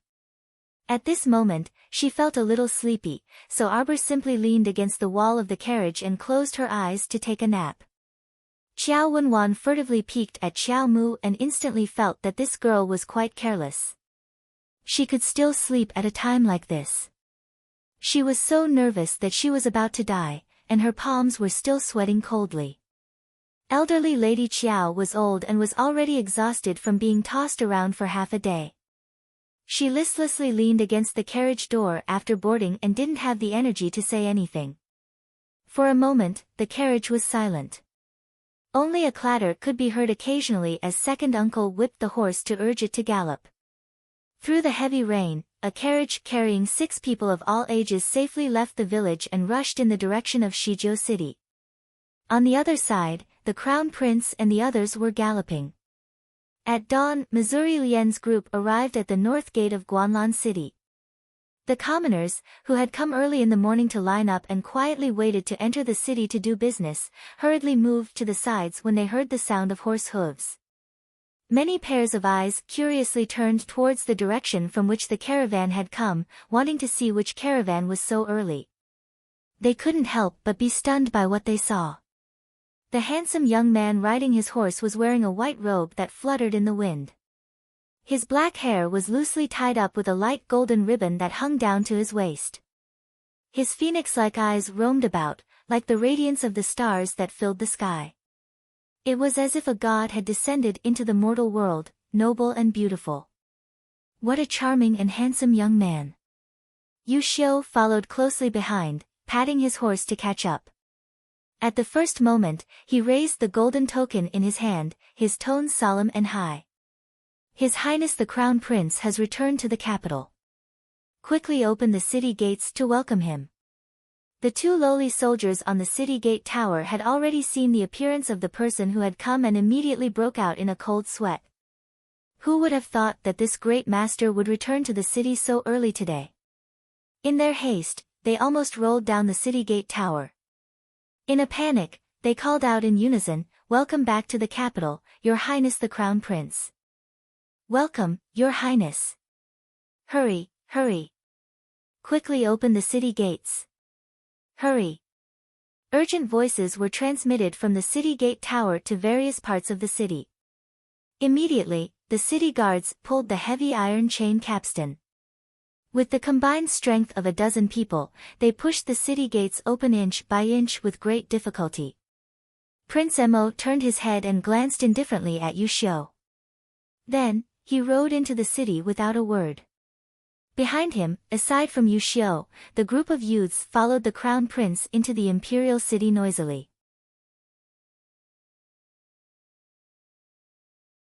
Chapter 110. Yu Xiu spurred his horse towards a nearby city guard. "You, come here." The captain of the city guard was drenched in cold sweat as he fearfully stepped forward. This was the captain of the Dragon Saliva Guard, a true blue third-rank official and favored by His Highness the Crown Prince. How could he dare slight him? He immediately bowed respectfully and humbly lowered his head. "What are your orders, my lord?" "Pass on His Highness' orders. From now on, everyone entering and leaving the city must be strictly interrogated. If anyone is found with a pale face, bulging eyes, stiff limbs, or slow movements, arrest them first." The captain hurriedly nodded like he was pounding garlic. "Yes, yes, yes. Everything will be as my lord says." This lowly official will give the order to strictly investigate and guard the place to ensure that no slip-ups occur. Yu Xiu nodded and immediately turned to enter the city. He still needed to hurry back to the Dragon Saliva Guard and deploy more people to search the city to ensure the peace of the capital. The Crown Prince had said that this might not be a special case. They still didn't know what that mutated monster was and needed to investigate further. On the second floor of a jewelry store near the northern city gate, a brothel leaned against the window. A young man in embroidered robes leaned against the window and lightly pressed down on the folding fan in his hand. He suddenly laughed and said, "My sixth brother has made such a big move as soon as he returned to the capital. Go investigate what the captain of the Dragon Saliva Guard is busy with." "Master, His Highness the Second Prince was on the second floor of Rui Pavilion just now." Mo Yen had rushed to the imperial palace as soon as she entered the city. Hearing this, she only tilted her head slightly and raised her brows nonchalantly. Let him be. It was just a clown. He didn't have the heart to care about anything else. The group quickly rushed to the central palace's bedchamber. At this time, Queen Zhao, who symbolized the center of power in Mo Kingdom's harem, was about 30 years old. Her appearance was dignified and elegant. She was only wearing a watery red floral undergarment and her hair was tied up in a loose bun. She was leaning against the couch listlessly. A shrewd old nanny dressed in a floral robe quickly walked in and curtsied towards Queen Zhao. "Your Highness," news came from Sephora Flower Palace, saying. She took 2 steps forward and whispered to Queen Zhao, "That person caused another ruckus this morning and secretly executed a little maid." "Pfft," Queen Zhao sneered. "What is it this time?" There was a hint of a smile in the old nanny's eyes. It was said that when that girl was helping that person with her makeup, she picked out a strand of white hair. Queen Zhao immediately laughed, but her eyes were filled with coldness. What a pretentious woman. How did the others react? The old mama pursed her lips and smiled. Every palace has different reactions, but Imperial concubine Lin is the most interesting. She sent someone to deliver a box of hair oil to that person. She said. Ahem, it was concocted by a famous doctor to treat white hair and baldness. Queen Zhao could already imagine the expression on that person's face when he received this gift. Your Highness, Your Highness. Her personal chief palace maid, Hexiang, quickly walked in with a joyful expression. She hurriedly bowed and said, Nyang Nyang, this servant just heard that His Highness the Crown Prince and his party have already returned to the capital. What? Queen Zhao immediately became spirited, her eyes filled with a gentle light. She cheerfully stood up. Quickly help this queen dress. My son has returned, so I want to personally welcome him. The accompanying palace maids and nannies came forward to serve her with smiles. Just as they were busying themselves, they heard a report from outside that Prince Mo had come to the central palace to pay his respects. This child had just returned, so he definitely hadn't rushed back to the Eastern Palace to change his clothes and wash off the dust on his body before hurrying over to her. Thinking of how filial her son was, Queen Zhao's eyes were filled with smiles. She had long tossed the vexing matters of the other palaces to the highest heavens.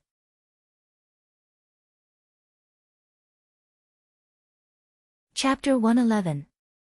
Mo Yen quickly entered and immediately saw that her smiling mother was safe and sound. Her heart relaxed slightly, and she took a few steps forward, lifting her robe to kneel. Mother Queen. My son, quickly get up. Queen Zhao hastily went forward to personally help her up. This child, look. You've been rushing about outside for so long, so you definitely haven't had a good rest. Your face has gotten thinner. Mo Lien helplessly glanced at her mother, then helped her sit down. Mother Queen, did anything happen in the palace these past 2 days? Everything is fine here, Your Highness the Crown Prince. Please be at ease. Queen Zhao's personal nanny handed over a cup of tea with a smile, then retreated a few steps to stand behind the queen. Amen. Mother is fine here. Queen Zhao smiled and said, Child, you must be very tired after coming back. You should return to the Eastern Palace to rest first. We can talk again tomorrow, so there's no rush. Look at you, you have dark circles under your eyes. You've been traveling day and night, right? As the mother and son were talking, a shrill cry came from outside the hall. Amidst hurried footsteps, a young eunuch with disheveled hair scrambled in from outside. As soon as he saw Queen Zhao, he repeatedly kowtowed and cried with snot and tears streaming down his face, Save me, Your Highness. Queen Zhao's graceful and elegant face instantly darkened, and she reprimanded in displeasure, Who are you? How dare you trespass into the central palace? Without needing Queen Zhao's order, the patrolling guards who had received the news had already rushed in with sabers and spears. They surrounded the young eunuch who had barged into Queen Zhao's bedchamber without permission, scaring that unlucky fellow into trembling all over. Spare me, Your Highness, spare me. The young eunuch repeatedly kowtowed. Your Highness, this is Consort Zheng's servant, Xiao, N.Z. The old nanny behind Queen Zhao moved to her master's side and whispered. Queen Zhao was even more displeased when she heard this. She was just talking to her son, so where did this mad dog come from and make a scene as soon as it came in? It really made her lose her appetite. Xiao, N.Z., why aren't you serving your master at Sephora Flower Palace? What are you yelling here for? Your Highness, Your Highness. Xiao, N.Z. kowtowed like he was pounding garlic as he wept bitterly. A little palace maid in Sephora Flower Palace suddenly mutated. She had boundless strength and strangled everyone she saw. She strangled 2 or 3 palace maids and eunuchs to death in succession. Furthermore, those who were strangled to death also mutated into her appearance and continued to harm others in Sephora Flower Palace. The guards passing by were almost unable to restrain them. This lowly one risked his life to rush out and beg Your Highness to save his life. Mo Lien was slightly shocked. She raised her eyebrows and asked straightforwardly, that little palace maid from before was a corpse mutation, right? In this palace, it was normal for a few eunuchs and palace maids to die every day. This was especially true for that person from Sephora Flower Palace. Relying on her father's favor, she was usually very arrogant. If the palace maids and eunuchs by her side did anything that didn't go her way, it was very common for her to beat or kill them. Xiao, N.Z. was startled when he heard this. He kept his head down and didn't utter a word. Queen Zhao's gaze hardened. She slapped the sandalwood table hard and angrily said, Did you not understand the Crown Prince's question? Xiao, N.Z. couldn't stand being frightened at all and confessed in a few words. The mutated little palace maid was the grooming maid who had been beaten to death by Consort Zheng early this morning. She had originally planned to drag her out and bury her in a mass grave at noon, but she hadn't expected such an unforeseen event to occur. Huifeng, the crown prince, called out softly. A black-clothed youth with sword-like eyebrows and bright eyes immediately appeared beside the crown prince and bowed in greeting. Your Highness. Quickly bring 20 dragon saliva guards to Sephora Flower Palace to deal with this matter. You must not allow this matter to spread, the crown prince instructed coldly. He had a bad premonition that this unforeseen event would spread sooner or later.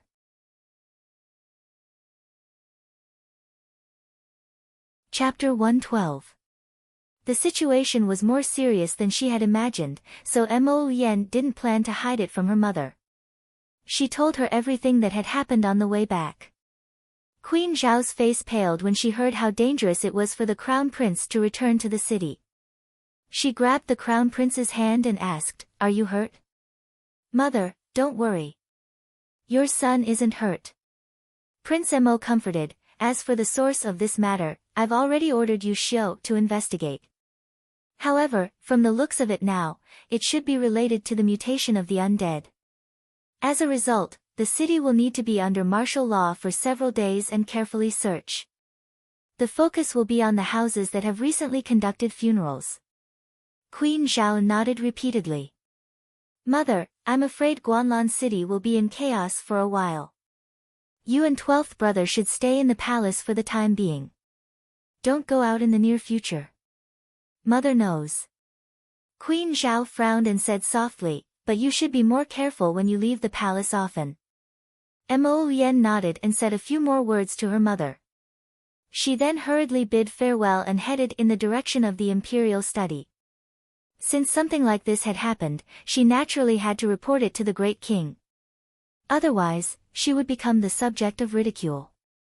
Mo Yan's pace was neither fast nor slow as he slowly walked on the quiet and secluded path filled with osmanthus flowers that were as white as snow. He had a premonition that this zombie transformation disaster had probably just begun. My Prince Su's section Break the Rain had stopped, but the ground was a bit wet. Duh. Only one horse and one carriage passed by on the empty street. The bustling streets of Anshan town were now empty. The stalls that had been set up on both sides of the street had all disappeared. The doors of the grain and bun shops had been smashed and the inside had been turned into a mess. It was too horrible to look at.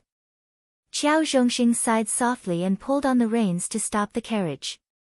He turned his head to look inside the carriage. "Jojo, we've arrived at Anshan town." Arbor was in a daze from his sleep. When he heard his second uncle's call, he opened his tired eyes. He had only closed his eyes in the latter half of the night yesterday. He hadn't slept for more than 4 hours. The little foodie also woke up, but she had a full sleep. When she opened her eyes, she was full of energy and called out to her sister. Arbor was speechless. He simply put the little fellow in his mother's arms and put on his clothes. Then, he lifted the curtain of the carriage and jumped down. "Second uncle, let's rest here for a while."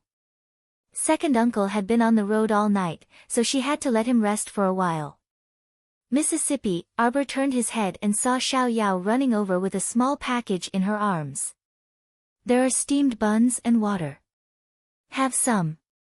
"All right." Arbor nodded and looked behind her.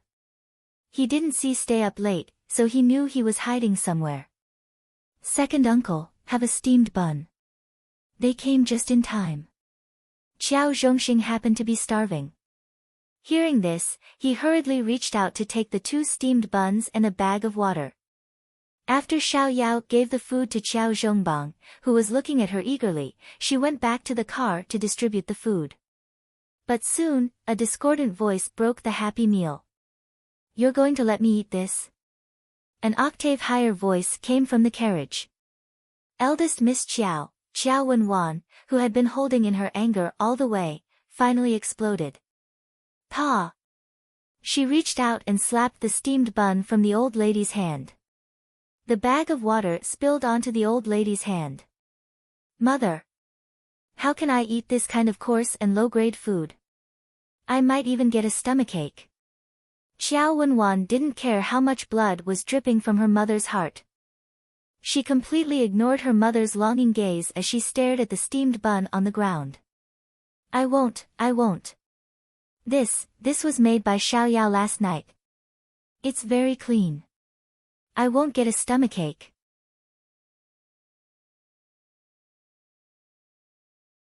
Chapter 113. Do you think I won't eat just because you said so? Such coarse food looks disgusting just by looking at it. Qiao Wenwan said with a look of disgust. Qiao Zhongxing, who was eating the steamed bun in big bites, choked slightly and lowered his head to look at the half-eaten steamed bun in his hand. "No, it's quite delicious. It's smooth and delicate. It's not bad. Second brother, you're always like this. You can't be a person without any goals. Qiao Wenwan rolled her eyes at the foolish Qiao Zhongxing, then reached out to support the trembling elderly lady Qiao. Mother, don't eat such coarse food. Let's get off the carriage. I remember that there's a restaurant in Anshan town with delicious food. Let's eat there. Qiao Zhongbang couldn't help but say, younger sister, we still have to hurry. Just make do with a few bites first. When we reach Shizhou City, we'll... How can that be? Mother, let's go over there. I remember that restaurant is just around the corner. Arbor looked at this, naive and in disbelief. She used to think that this woman was a little stupid, but now it seemed that she wasn't stupid but mentally retarded. Everyone in Anshan town had scattered like birds and beasts, so where was she going to find a restaurant chef to cook for them? Arbor raised her hand to stop Xiao Yao's persuasion. Let her be. Xiao Yao, stay in the carriage and help me look after mother and younger sister. As for those two women, you don't have to worry about them. Yes, young Mississippi, Xiao Yao nodded. Arbor turned around and said to Second Uncle, you rest here for a while. I'll go take a look across the street. Qiao Zhongxing chuckled and nodded. When Arbor walked past Qiao Zhongbang, she heard her father whisper, Jojo, be careful. Come back quickly. Oh, Arbor replied indifferently and ran across the street. Qiao Zhongbang, on the other hand, was stunned for a while. Suddenly, he said excitedly, Zhongxing, did you hear Jojo say, oh, just now? She's talking to me. Recently, Jojo had been treating him like he was invisible. He didn't even look at him, let alone acknowledge him. Just thinking about it made his heart ache. Qiao Zhongxing glanced at him, not knowing whether to laugh or cry. Boss, how can there be any overnight feud between father and daughter? Don't worry, Jojo is very sensible. She's extraordinarily intelligent and knows a lot of things. Xiao Yao, do you still have steamed buns? Qiao Zhongxing called out to the carriage. Yes, there's a lot. Xiao Yao stuffed another steamed bun into Qiao Hu's hand before jumping out of the car and running towards Qiao Zhongxing and Xiao Qiao. Arbor ran all the way to the door of the opposite shop. He used the tip of his foot to rub the signboard that had fallen to the ground. Sure enough, it was a talisman shop. He kicked open the half-broken door in front of him and crawled in like a cat. The inside of the shop had long been rummaged through. Occasionally, a few talismans would fall to the ground. Arbor picked them up and looked at them. They didn't have any talisman power attached to them. He couldn't help but feel disappointed. Without talisman power, talismans couldn't be made. It seemed like this little shop was just hanging sheep's head to sell dog's meat, selling fake talismans to fool the world. What a waste of blank talisman paper. Arbor walked around the shop but didn't find anything. When he turned around, his gaze suddenly fixed on the bookshelf that had fallen to the ground. After the bookshelf fell, all the books fell to the ground in a mess. Only one book remained firmly on the shelf, not moving at all. No one would believe that it wasn't a trap. Arbor stepped forward and kicked the book. There was a soft sound behind him and the wall opened to one side. Accompanied by a suppressed roar, a zombie suddenly darted out from behind the wall and pounced towards Arbor.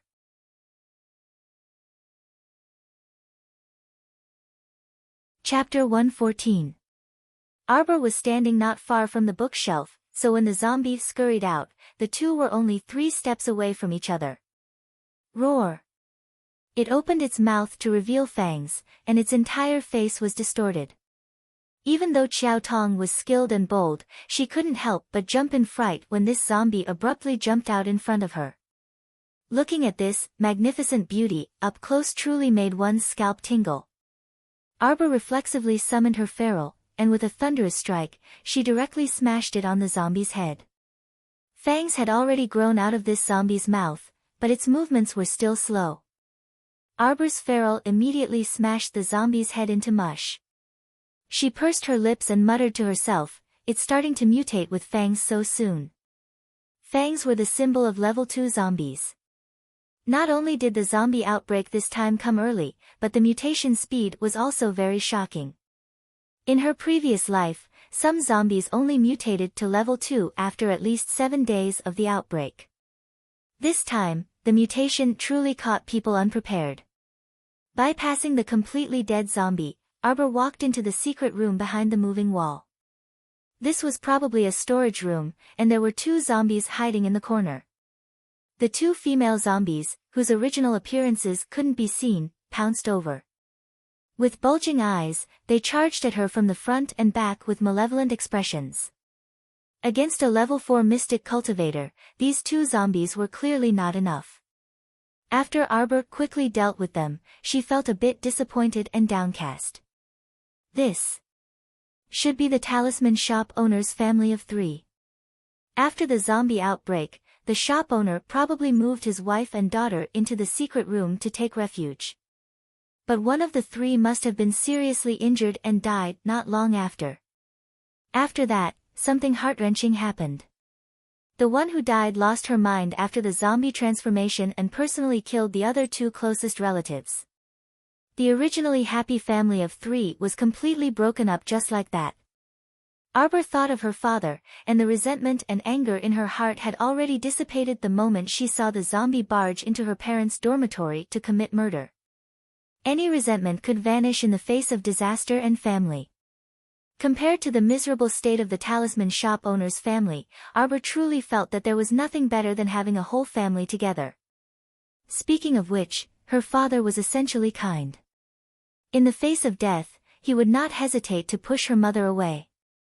It was just that sometimes, he was too stupidly filial. He probably wouldn't be able to change it in this lifetime. Arbor walked around the storeroom and found 10 bags of rice and hundreds of fake talismans without talisman power. Naturally, she threw away the fake talismans and threw the rice into the paradise. Just as she was about to leave, the tip of her foot kicked a pitch-black wooden box. Arbor bent down to pick it up and opened it. His eyes lit up. Lying in the wooden box was an ordinary-looking jade tablet with the thickness of 3 fingers and about 300 blank talisman papers. She had worn out iron shoes in a fruitless search, only to find it without any effort. With these 300 blank talisman papers, she wouldn't have to worry about drawing more storage talismans. Arbor flipped the jade tablet over and over in her hand. She couldn't see anything special about it, so she simply threw it back into the box and threw it into the paradise together with the rice. After putting away the heart of paradise, Arbor stepped out of the talisman shop. The rain had stopped, and there was a trace of moisture in the air. Arbor turned around and looked at the family of 3, who made her sigh endlessly. She thought to herself, I hope that in the next life, your family will be able to be together, safe and happy. Help, help. Qiao Wenjuan's panicked scream came from around the corner. Arbor looked over in annoyance. She saw Qiao Wenjuan rushing at the front, while the old lady stumbled and ran behind her. Behind them, there were more than 10 ferocious-looking zombies in hot pursuit. Arbor's eyes twitched. She found it funny. The mother and daughter of the Qiao family are here.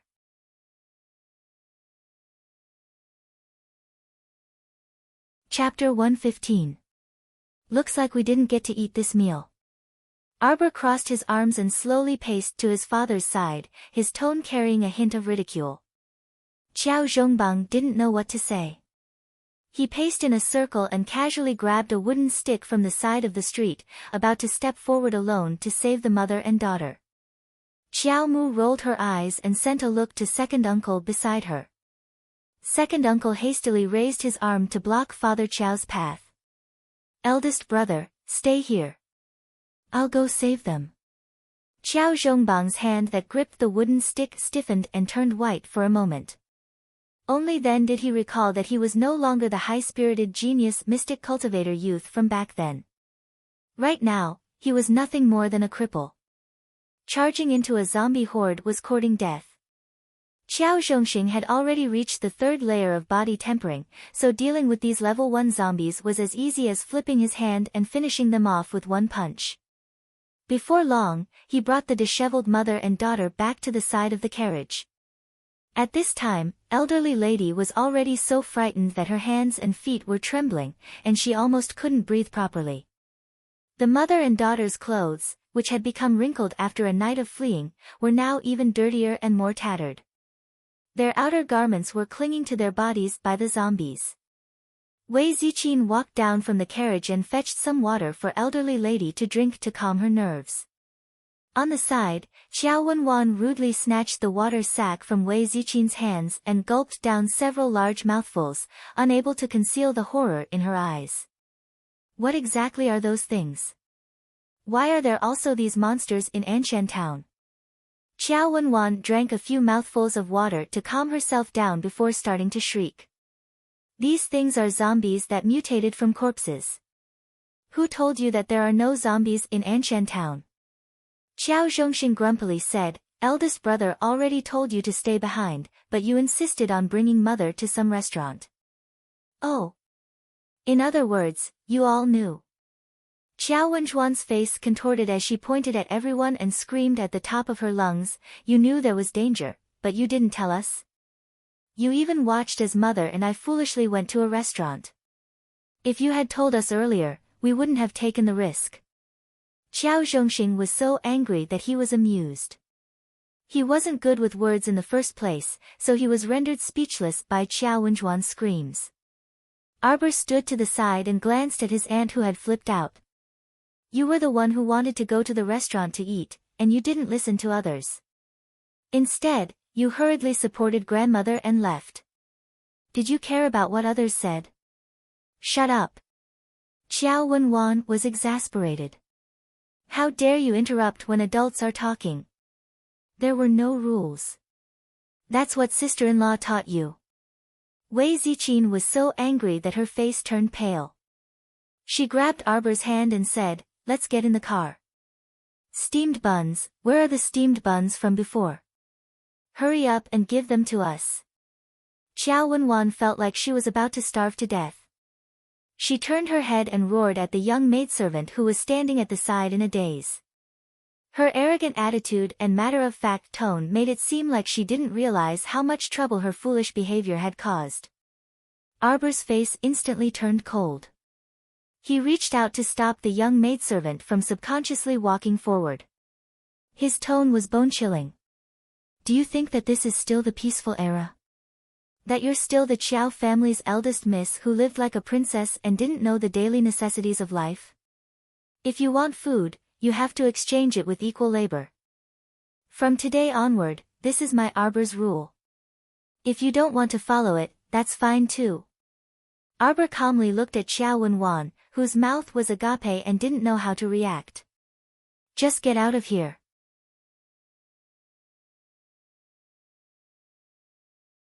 Chapter 116. What did you say? Qiao Wenjuan's eyes widened.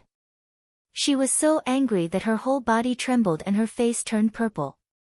After a while, Qiao Wenjuan's lips trembled as she turned to look at Xiao Zhongbang, who was standing awkwardly on the side. Big brother, this is how your child treats me. I'm her aunt. She looked so wrong that she was about to cry. She was a completely different person from her earlier arrogant self. If you're so good at changing your face, why don't you just go to an opera troupe and sing? Xiao Mu beckoned at the little lass Xiaoyao, and the latter immediately followed after her eagerly. Son, mother can't live anymore. Old Lady Qiao was really crying this time. When those zombies chased after her, Old Lady Qiao felt that she would have been strangled to death if she had been one step slower. Not only had she not eaten anything since last night, but she had also been frightened and had been blown by the wind in the open carriage for an entire night. Ever since Old Lady Qiao became a widow, she had never suffered like this before. How could she not be sorrowful? Old Lady Qiao slapped her thigh and wailed, tears rolling down her cheeks. Her heart was filled with bitterness and resentment. She even secretly scolded her own daughter. If she had eaten a nice steamed bun, she would have been fine. Why did she have to smash the steamed bun on the ground and look for a restaurant? Mother. Qiao Zhongbang looked at his mother's tired and hungry appearance and couldn't bear it. He secretly glanced at Arbor, who had a long face. Jojo, grandmother is old. She can't go hungry. Mother will help her into the carriage and let Xiao Yao give her 2 steamed buns to eat, okay? Wei Ziqin asked carefully. Okay. Arbor nodded and didn't object. To Qiao Mu, this was only a trivial matter, but the Qiao Zhongbang couple heaved a sigh of relief as if a heavy burden had been lifted from their shoulders. Arbor's eyes flashed and his heart warmed. He knew that his parents cared about him a lot. His parents were extremely filial people. It was absolutely impossible for them to abandon their mother and escape alone. As long as the old lady didn't make trouble for her, it wasn't like Qiao Mu couldn't afford to give her a mouthful of food. She also didn't want her parents to be caught between their daughter and mother over such a small matter. Although deep in his heart, Arbor still didn't have the slightest good impression of the old lady, he was willing to try to accept this harsh and ungrateful old lady for his parents. Good girl, Wei Ziqin said with a gentle smile. She stepped forward to support the old lady, who had stopped crying and looked embarrassed. Qiao Zhongbang also smiled and said, okay, let's get in the car. We have to get on the road quickly. We can't delay any longer. That's right. Let's hurry up and eat and get ready for the journey. Once we leave Anshan town and head south, it will probably take us a day and a night to reach the next town. Second Uncle Qiao jumped down from the carriage and said with a smile, all right, the carriage has been roughly repaired. Everyone, make do with it. Let's go. This time, no one had any objections, and they squeezed into the carriage one by one. Xiao Wenwan was the first to grab the most comfortable seat at the back of the carriage. She didn't even care about her mother. Wei Ziqin glanced at her but didn't say anything. After helping the old lady into her seat, she pulled her daughter to find a seat near the door. She then took out 2 steamed buns from the bag that Xiao Yao handed over and handed them to the old lady. Mother, eat some to fill your stomach first. We'll find a place to cook some hot soup pancakes for you at noon. The old lady nodded and reached out to take the steamed buns with a complicated expression. Qiao Wenwan hastily called out, Mother, I'm also hungry. Hurry and give me one. The old lady's lips trembled, and she gave her daughter a steamed bun without another word. Qiao Wenwan took it and started munching on it in large bites. Outside the carriage, Second Uncle Qiao raised his horsewhip and shouted as he drove the carriage toward the town exit. Qiao Zhongbang followed behind on horseback.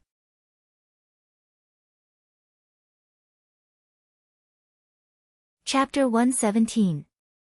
3 adults and 4 children were squeezed into the small carriage. Occasionally, they would be able to stretch their limbs, but most of the time, everyone consciously sat with their bodies curled up. Other than Xiao Wenwan, she occupied the back of the car and sat comfortably. From time to time, she would pull open the curtains and look out of the car window. She kept letting out joyful cries. Look, we haven't seen any of those monsters on the way here. The hillside is covered in green grass and fragrant. I'm sure that Xiangyang town is fine up ahead. Elderly lady had been tormented by the journey and was already drowsy. She was awakened by Qiao Wenjuan's startled cries, and a trace of annoyance appeared on her face. No one paid attention to her in the carriage. Arbor was already speechless towards this extremely naive youngest aunt. It turned out that she wasn't fleeing from disaster, but was on an outing. Looking at her simple-minded, cheerful appearance, it simply made people speechless. Qiao Wenwan put down the curtain and looked at everyone. Her 2 curved eyebrows wrinkled, and she sniffed hard. What's that smell? Youngest aunt, your body. It stinks. Shaolin, who was curled up in Wei Ziqin's arms, scrunched up her little face and vigorously fanned her chubby little hand, answering Qiao Wenjuan's previous question very well. Arbor was secretly amused, but his expression didn't change as he looked at Xiao Wenwan, whose face had turned the color of pig liver. After all, it was already the 7th month, and the weather was a bit stuffy at noon. The previous rain didn't bring about a comfortable feeling, but it made people feel even hotter after the rain. The air in this carriage didn't circulate well, and there were so many people squeezed in. They didn't notice it before, but after sitting for a long time and feeling stuffy, the smell came out. Qiao Wenwan and elderly Lady Qiao had rolled in the rain before and were also visited by zombies, so the smell on their bodies definitely couldn't be any better. However, Xiao Lin's frank words were still quite funny. Xiao Mu secretly applauded her sister in her heart, and she sent Xiao Yao, who was beside her, a look. Xiao Yao immediately understood and nodded. It's not raining now. This servant will roll up the curtain to ventilate the air. Ventilate. Ventilate. Wind. Qiao Wenwan gritted her teeth. Was she that smelly? He even needed these people to open the curtains for ventilation. Qiao Wenwan angrily threw down the curtain in her hand and curled up in a corner to sulk by herself. At least her noisy voice was missing. The carriage stopped at the bottom of the hill.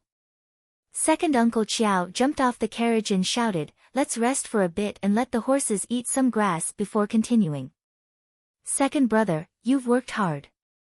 Wei Ziqin got off the carriage with a large cloth bag. You guys take a rest first. I'll cook some simple noodles for everyone. Okay, I'll go get some branches to start a fire. Xiao Hu carried the foodie out of the car, and the children sat by the side, waiting to eat. The little foodie's eyes followed her mother around. Wei Ziqin carried the package and went to work. She took out a pot and several bowls from the package. Qiao Wenwan followed her and looked at Wei Ziqin in confusion. Sister-in-law, why did you make so many preparations when you left in such a hurry?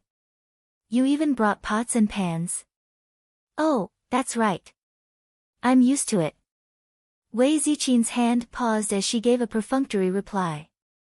Then, she turned and busied herself with making noodles. That's not it. Why didn't I see this package in the carriage earlier? Qiao Wenwan asked. Wei Ziqin didn't answer and reached out to push away the figure in front of her. Younger aunt, move over a bit. Don't get scalded by the hot soup. She had cut the noodles into slices and placed them in the storage talisman in small packets beforehand. Now, she just needed to use the package to take out a small packet from the talisman and directly cook it.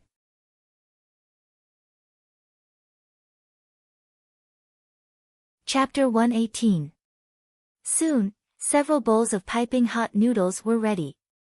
Qiao Wenjuan's pupils constricted as she watched her sister-in-law freely finish cooking the noodles and sprinkle seasonings into each small bowl according to her personal taste. There was definitely something strange about this woman. Putting aside the fact that she still had the time to clean up pots and pans while fleeing in the middle of the night, she actually carried seasonings like oil, salt, soy sauce, and vinegar with her. No matter how one looked at it, it was strange. Qiao Wenwan hesitantly sized up Wei Ziqin, but even if she racked her brains, she would never have thought that Wei Ziqin had a storage talisman on her. No one paid any attention to her questions. Everyone held their bowls and slurped down the noodles. Even elderly Lady Qiao's eyes revealed a trace of joy and gratitude. After being tormented for an entire day and night, they were suddenly able to hold a bowl of hot soup pancakes and eat it. How blissful was that? Qiao Wenwan swallowed a bowl of noodles without tasting the food. She pestered Qiao Wenwan and asked, "Sister-in-law, just tell me. This package was clearly not in the carriage just now. You must be seeing things. The package has always been there." Wei Ziqin pretended to be surprised and swept a glance at Qiao Wenwan before quickly turning around to clean up the bowls and chopsticks. Wei Ziqin was very clear about what kind of person her younger sister-in-law was, so she naturally would not reveal the storage talisman to Qiao Wenwan. The storage talisman was a magic weapon that her daughter gave her.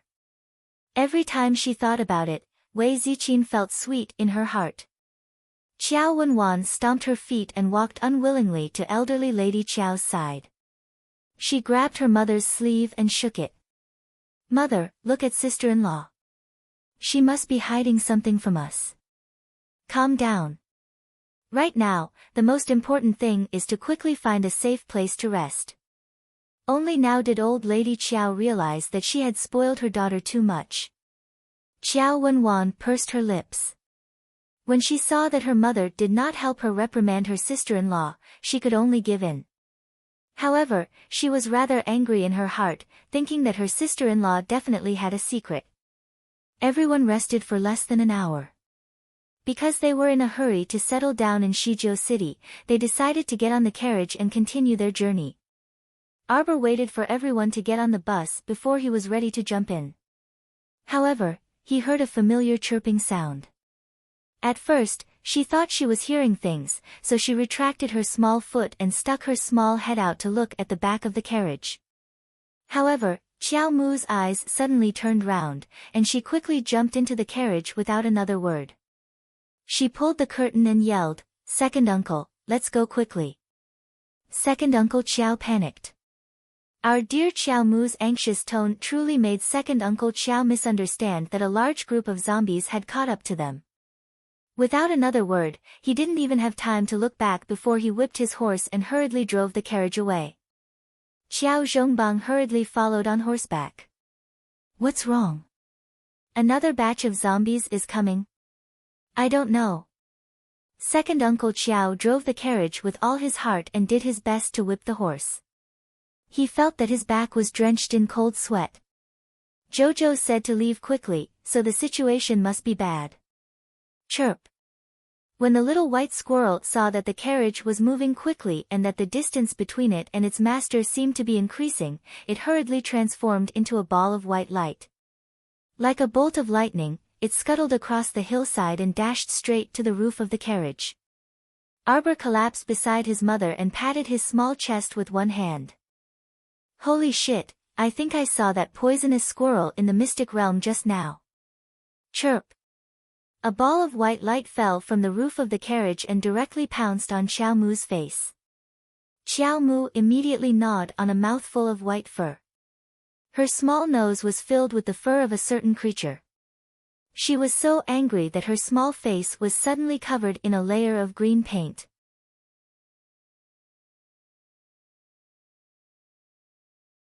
Chapter 119. Scram. Arbor angrily rebuked and unceremoniously pulled the little squirrel off his face.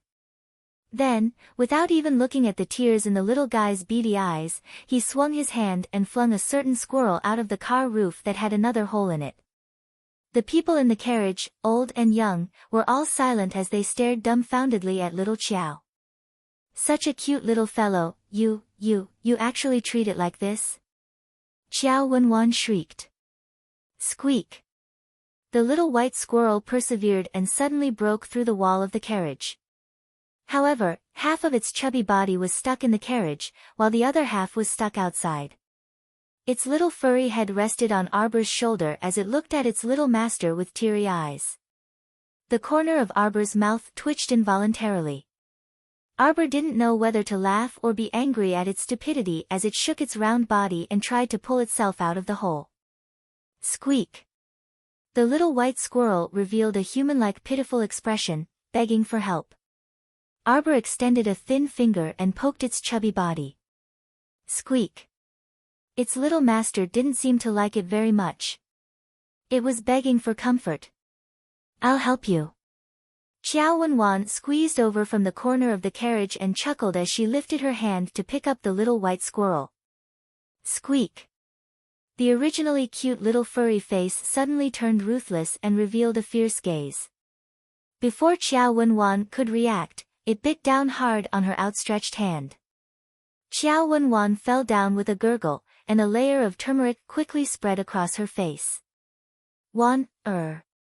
Old Madam jumped in fright and rushed forward to check on her daughter. She turned her head and angrily shouted at Arbor, "What did you do to your little aunt?" Arbor pulled the little white squirrel out of the hole in the carriage wall and expressionlessly looked at Old Madam. "I bit her." Old Madam Chiao immediately choked.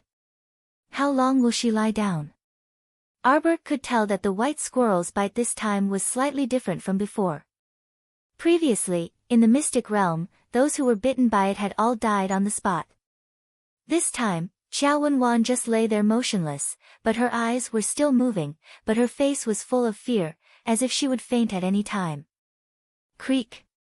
Arbor stretched out one finger after another.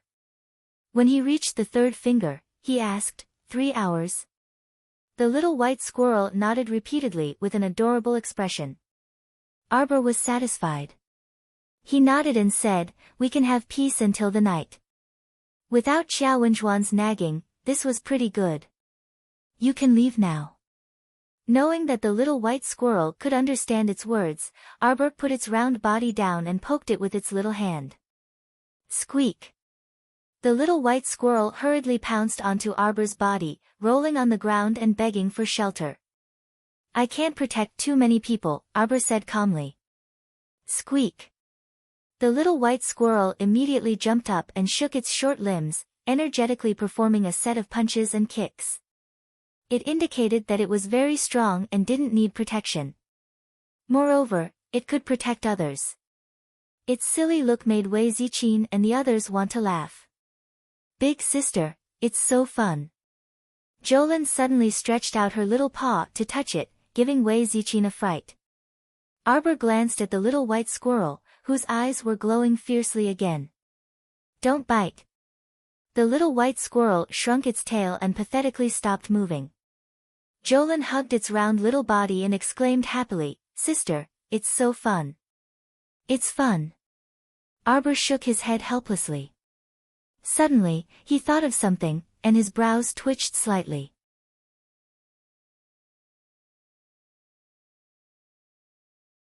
Chapter 120. Old Madam suddenly shouted, Arbor, why aren't you saving your little aunt? Whoever bites her will save her.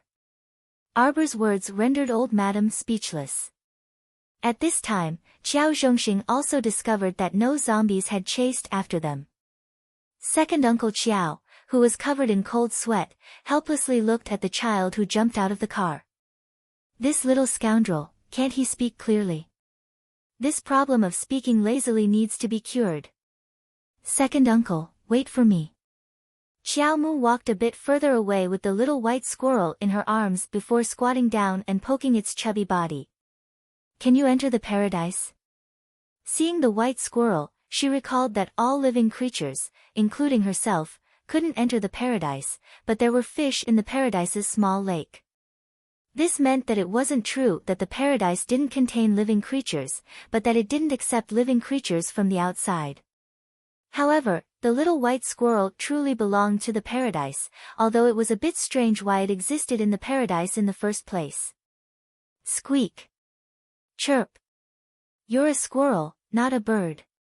Don't keep making nondescript bird sounds. Arbor poked it again. Can you mine magnetite?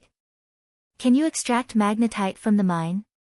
The little girl didn't feel guilty when she said this. One had to know that extracting magnetite from ores was a technical job. Many artificers worked day and night to extract the magnetite. Furthermore, the amount of magnetite extracted was pitifully small. It was unknown how much magnetite was lost in the process. This little guy was actually nagging at a white squirrel, and the strange thing was that the white squirrel even reacted by nodding furiously. Master, master, I'm useful. This was the meaning in the adorable black beady eyes. Stay up late. Little master, don't worry. No mystic cultivators are passing by, stay up late, said the moment he appeared. Arbor nodded and discussed with the wilted sapling. He sighed and took out the heart of paradise. A white light flashed. As expected, the little white squirrel entered the translucent valley without any hindrance. Arbor's eyes flickered as he watched the little white squirrel scurry into the magnetite mine at an extremely fast speed. The little white figure disappeared in a flash. Arbor thought that it would take some effort for this little thing to come out. After all, it was such a big mountain. It would take some time for her to go in and mine a piece of magnetite. Unexpectedly, just as he was about to put away the heart of paradise, the white figure suddenly appeared in a flash. The little white squirrel was holding a spherical ore in its two short claws. Chirp! Chirp! Chirp! The little white squirrel sat in Arbor's arms and extended its two tiny claws to peel off the outer layer of the ore. He was really peeling it like peeling a banana. Arbor wasn't the only one who was dumbfounded. Stay Up Late, who was watching from the side, was speechless. When did the outer skin of the magnetite mine become as soft as a banana peel? Didn't they have to rely on the craftsman to slowly chisel it with tools? Soon, a pitch-black, almost transparent stone with a hint of emerald color faintly visible at its core appeared in Xiao Mu's palm. Huh! This piece of black stone was actually so bright and black, and there was even a bit of jade floating in it. He had never seen it before. Arbor held it in his hands and looked at it over and over again. Stay Up Late, who was standing on the side, was so excited that he could barely speak properly. Yes, yes. It's a high-grade magnetite. Little Master. A high-grade magnetite. And it was such a big piece, about the size of 2.5 adults' palms. According to the size of magnetite sold in normal magnetite stores, this piece of magnetite could be cut into at least 10 pieces of high-grade magnetite. Of course, it was guaranteed that each piece would be sold at a sky-high price. Even Stay Up Late, who had seen a lot in Guanlan City, was so excited when he saw such a large piece of high-grade magnetite that he almost couldn't speak properly. It was obvious how rare this item was.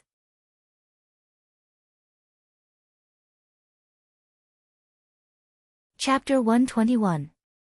It turned out to be a piece of high-quality magnetite. She didn't expect this little white squirrel to be so good at doing things despite its adorable appearance. Chirp! The adorable little white squirrel kept rolling around in Arbor's arms as it faced the sky, revealing its round belly. Not bad. Arbor praised it expressionlessly with a blank face. Beside her, Aoyi glanced at his little master speechlessly. He should be very happy, but his little master's face was still stoic. It made him feel like his heart was about to break down. Arbor reached out to scratch the little white squirrel's chubby belly. The white squirrel comfortably lay in her arms, chirping from time to time. Now, it could feel that its little master was in a very good mood. It seemed that it had done a good job of gaining her favor. I'll call you Chirp from now on. Arbor reached out and stroked the little white squirrel's smooth fur. Help me mine more low-grade magnetite ores in the next 2 days. Arbor shook the high-grade magnetite in her arms and poked the little fat squirrel's belly. Not this kind of high-grade magnetite. I want low-grade magnetite. Do you understand? The little white squirrel nodded cutely. Its pair of black beady eyes were bright and sparkling, filled with gratitude and surprise. Little Master had finally accepted it. It was so happy. Little Master would never kick it into the sky again. It was also a white squirrel that had contributed to Little Master's efforts. However, the little white squirrel frowned its furry face in distress. What was a low-grade magnetite? It nodded one moment, then shook its head the next. Arbor raised her brows slightly and thought for a moment before poking the little fat squirrel's head. Don't tell me. The paradise doesn't have low-grade magnetite ores at all? She didn't know much about magnetite ores and didn't know how to differentiate their grades, but she had a guess when she saw the little fat squirrel's troubled expression. The little white squirrel nodded vigorously. Master was the master that understood it the most in the world. It felt so blissful to be connected to its master's heart. Chirp chirp. Arbor poked its furry little face with her finger to prevent it from nibbling on its fur again. Then you. Help me pick 3 to 5 mid-grade profound stones. I don't need too many. Although she could also use mid-grade magnetite, with her current level 4 cultivation, she probably wouldn't be able to absorb too much. In fact, with her current situation, it was best to use low-grade magnetite to cultivate. Unfortunately, there wasn't even a single low-grade profound stone in the paradise. Yes, yes, yes, okay. The little white squirrel kept nodding its little head, indicating that it had completely understood its master's intentions. When Arbor saw a certain little fellow rolling around in his arms, he expressionlessly picked it up and casually tossed it into the paradise. Then, he quickly put away the heart of paradise. In fact, she didn't like cute things. In her previous life, she had been raised as a cute thing. Every time she thought about it, she felt extremely disgusted and even wanted to vomit. At that time, it was true that she could no longer use her limbs normally, but even so, she did not want to live the life of being treated like a cute pet. Stay Up Late was confused when he saw the little guy's expression turn even colder. He always felt that the child's emotions changed very quickly. If he didn't pay attention, he would be hurt by the cold wind around her. This is for you. The child casually tossed the high-grade magnetite to Stay Up Late. The latter subconsciously reached out to catch it with a stunned expression. Little master. The child probably didn't know the value of this high-grade magnetite.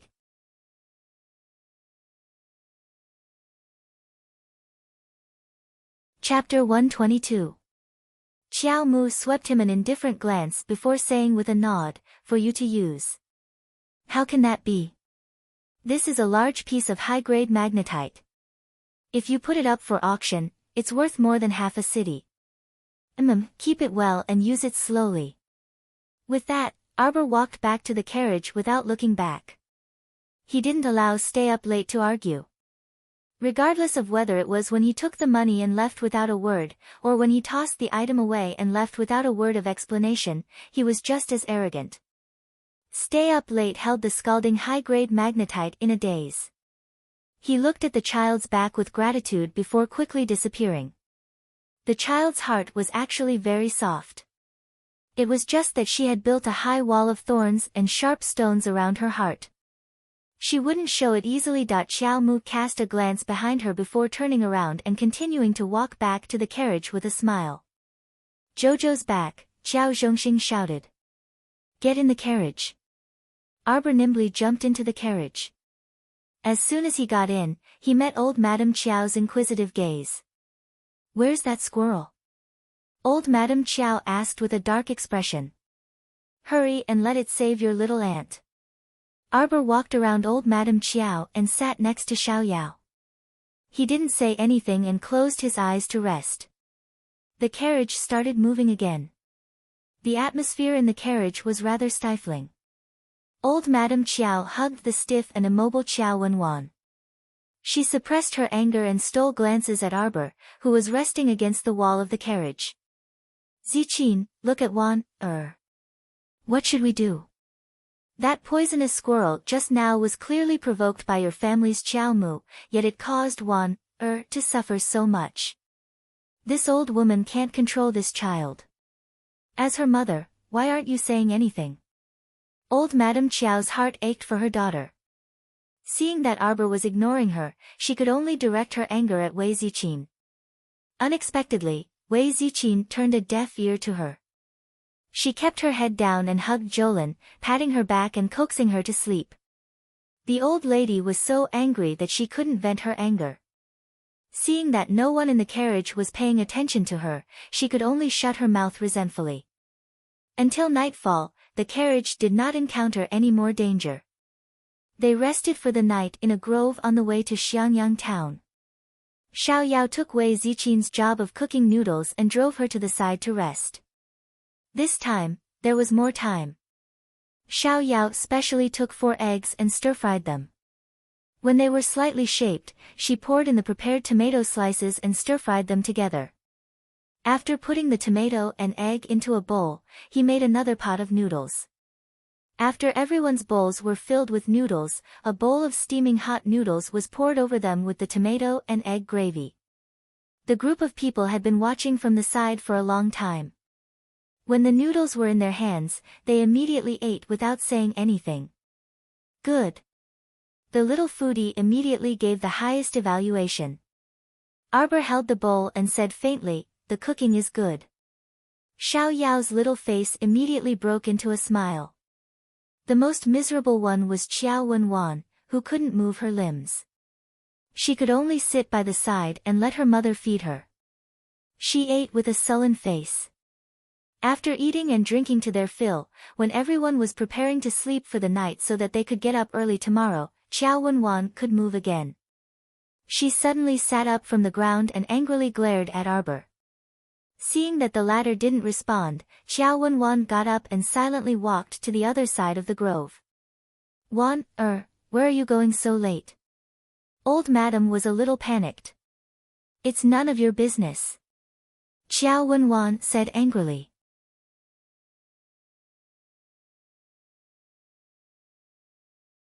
Chapter 123. Wan. Qiao Zhongxing roared furiously. Come back here.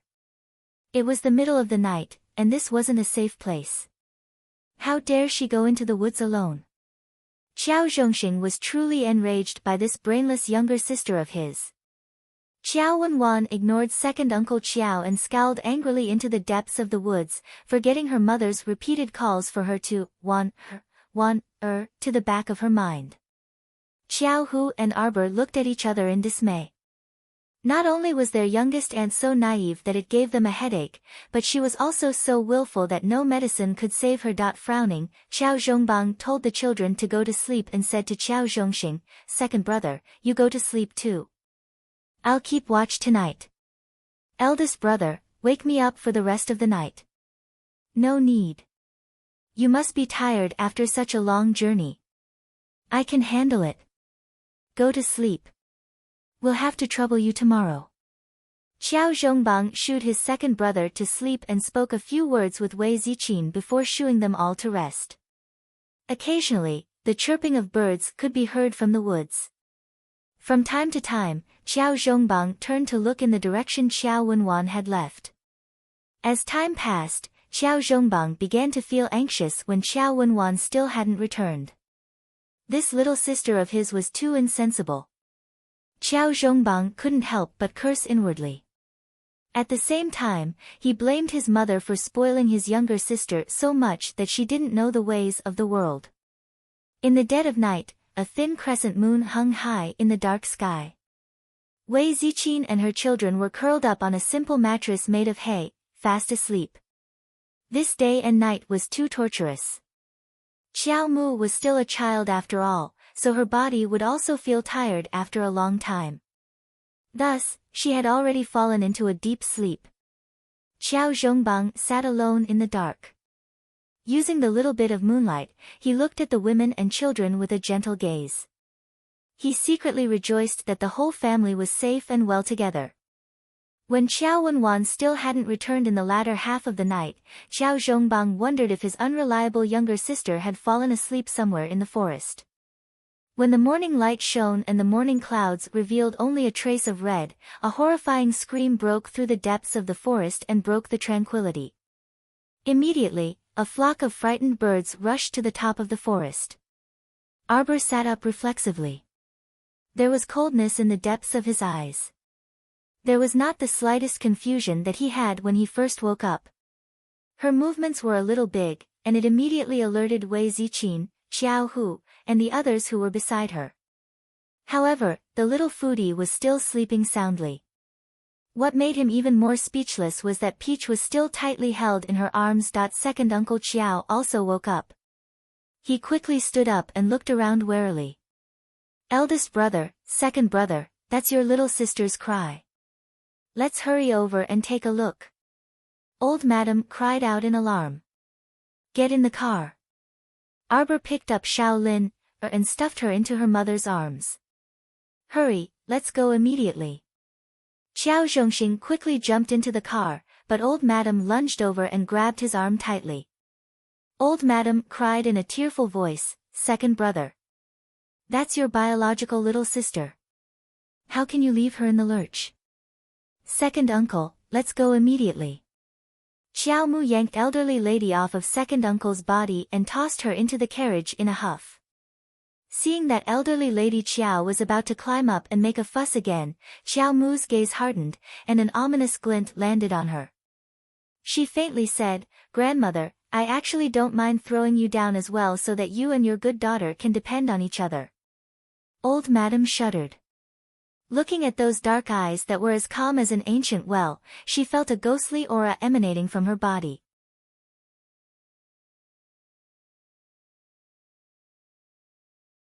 Chapter 124.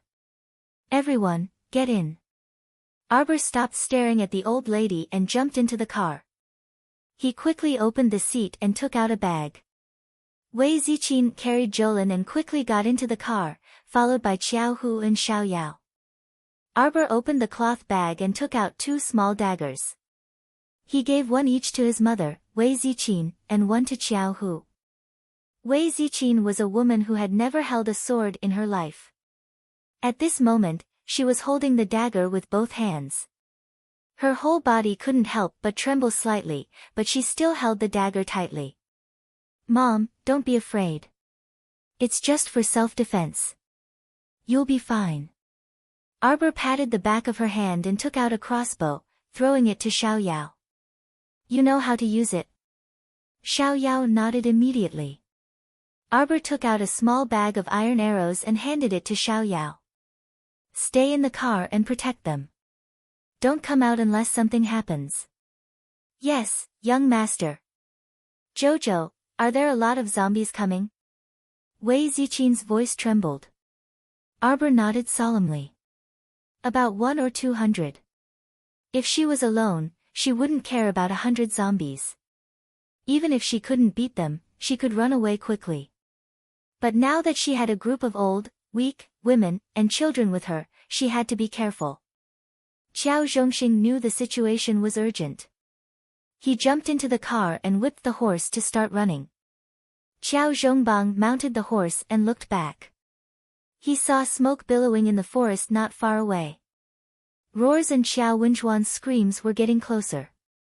As the yellow mane horse galloped, Wei Ziqin looked out the back window with Jolin in her arms. She felt a chill run down her spine. Her Qiao's estimation was not wrong.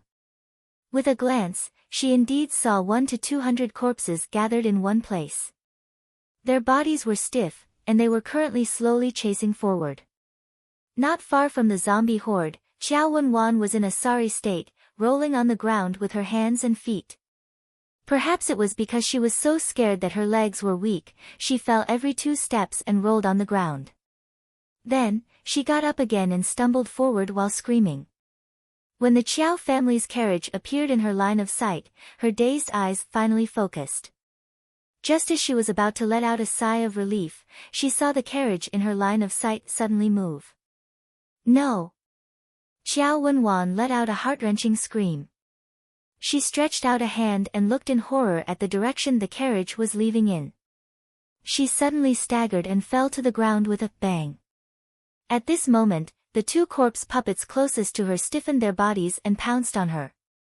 While Qiao Wenjuan's mind was in a daze, a strange power suddenly erupted from her body, and she used all her strength to shake off the 2 corpse puppets on her body. Ah!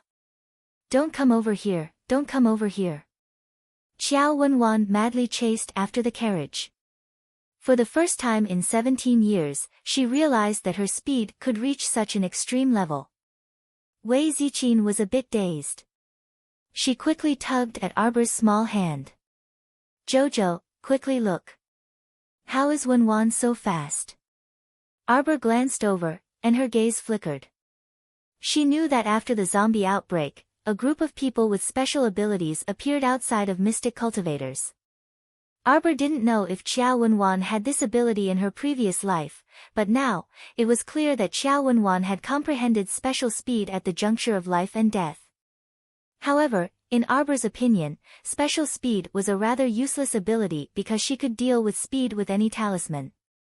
When the zombies' speed caught up in the later stages, special people who only had speed without strength were not welcomed by operation teams.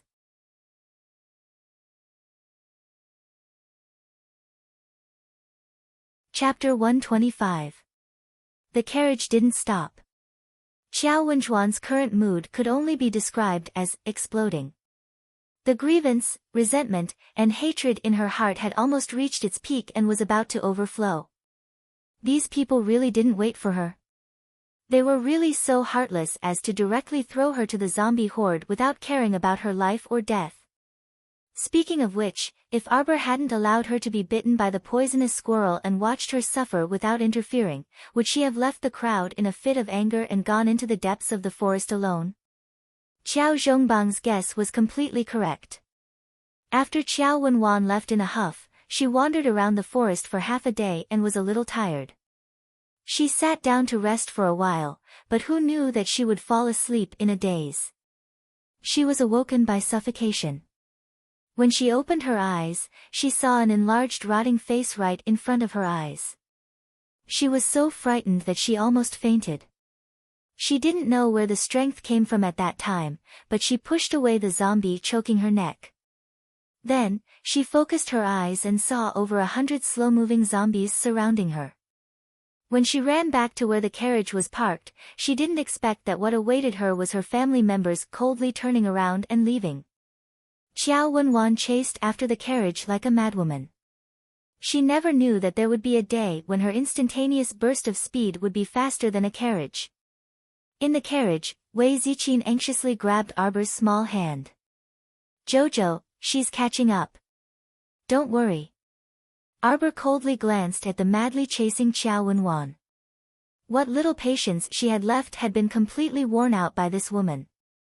"Stay here," Arbor instructed and flipped out of the carriage. He squatted on the roof of the carriage and narrowed his eyes at the panting Qiao Wenwan. Qiao Wenwan tightly bit her cheeks, her face turning purple. When she was 3 or 4 steps away from the carriage, she suddenly threw herself forward without a care and hung onto Second Uncle Qiao's body.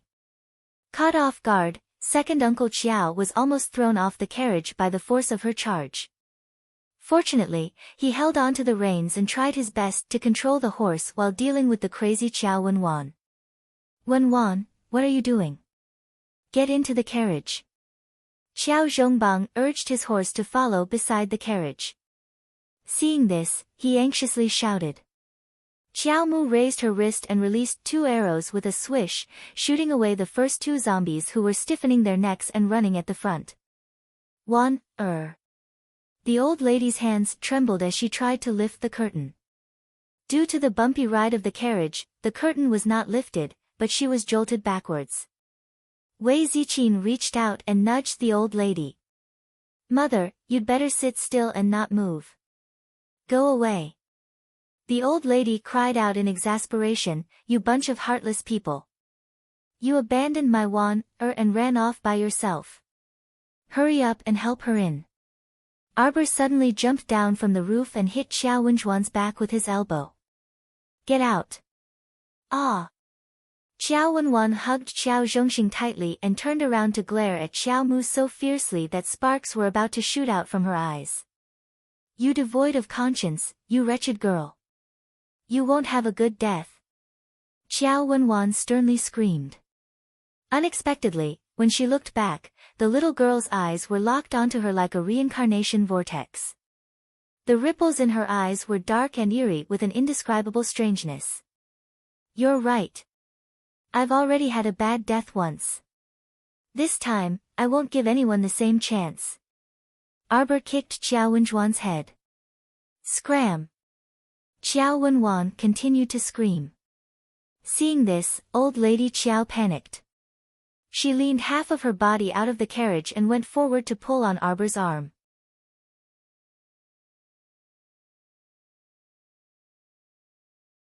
Chapter 126.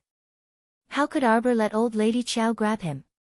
With a flick of his wrist, he used a bit of strength and immediately flung old lady Qiao into the carriage. The shaft of the carriage wasn't wide to begin with, and Qiao Wenwan was hanging onto Qiao Zhongxing's body from the side, not letting go. Her shoes were even dragging on the ground.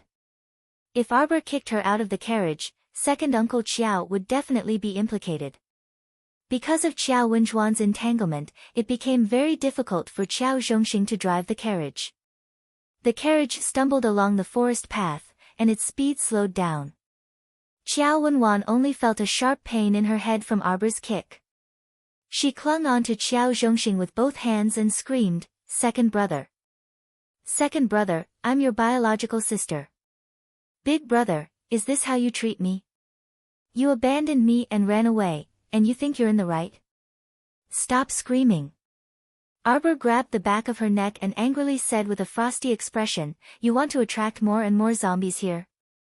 Big brother. Xiao Wenwan completely ignored Arbor. There was a sudden commotion in the carriage. Arbor turned around and saw a zombie fall out of the rear window after being shot by Xiao Yao. Damn it! After the carriage slowed down, some zombies had already caught up. Arbor was unable to restrain his anger as he grabbed the tattered clothes on the back of Xiao Wenjuan's neck.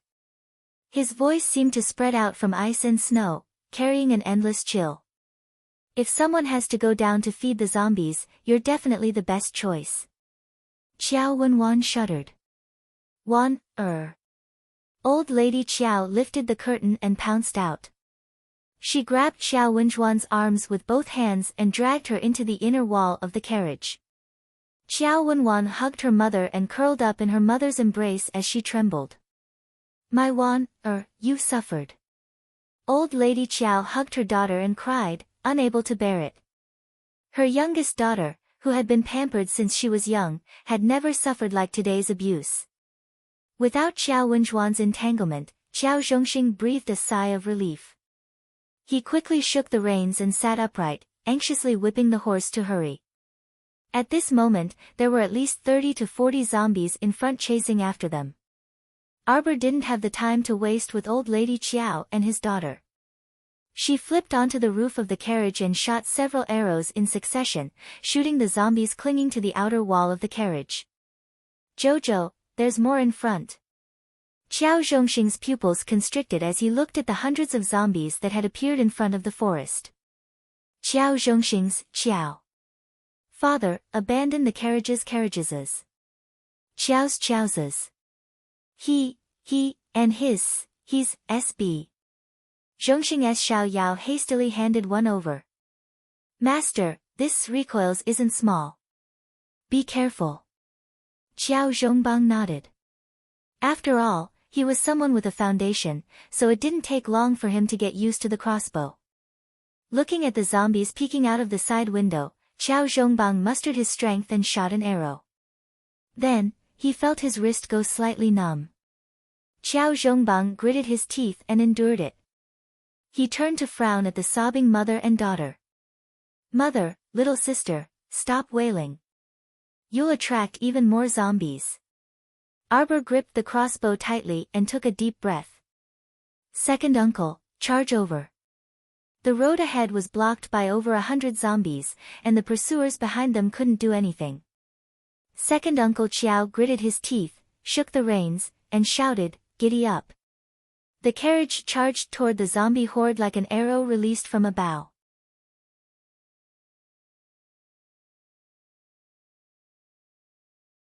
Chapter 127. Bam, bam, bam, bam. Second Uncle Qiao couldn't help but secretly rejoice as he knocked over several zombies along the way. Fortunately, Jojo was considerate and made the carriage the most comfortable and durable type. Thus, this carriage was built to be sturdy and wouldn't immediately fall apart even if it was hit multiple times by more than 10 zombies at the same time. When the carriage charged into the zombie horde, several zombies immediately pounced on Second Uncle Qiao. Arbor shot several arrows in succession and directly blew up the zombies' heads. After entering close combat, Arbor tossed the crossbow in his hand back and lightly leaped onto the left axle of the carriage. A black ferrule appeared in the palm of his right hand and released the light of mystic energy. Without any explanation, he smashed the heads of several zombies that were clinging to the side of the carriage and kicked them down. From time to time, the screams of old Lady Qiao and her daughter could be heard from the carriage. The little foodie finally woke up amidst these ear-piercing screams. She reached out to rub her eyes and looked at the window with a confused expression. Suddenly, a pair of stiff hands pierced through the window and a pair of deathly gray arms tightly wrapped around Xiao Wenjuan's neck. Old Lady Qiao let out a high-pitched scream. When Xiao Zhongbang saw this, he hurriedly smashed the zombie's arms with the crossbow in his hand. He smashed it several times, but the zombie didn't move an inch. On the other hand, Xiao Wenjuan's eyes were about to roll back from being strangled. Whoosh! Xiao Yao protected Wei Ziqin and her daughter by her side and shot an arrow at the zombie's forehead from across the carriage, rescuing Xiao Wenwan from her predicament. Xiao Wenwan covered her neck with a sickly expression and coughed violently. Before she could recover from her shock, a loud explosion sounded. A zombie suddenly jumped down from the roof of the carriage and directly stared at Xiao Wenwan. Ah! Xiao Wenwan let out a blood-curdling scream and pushed her mother over without thinking.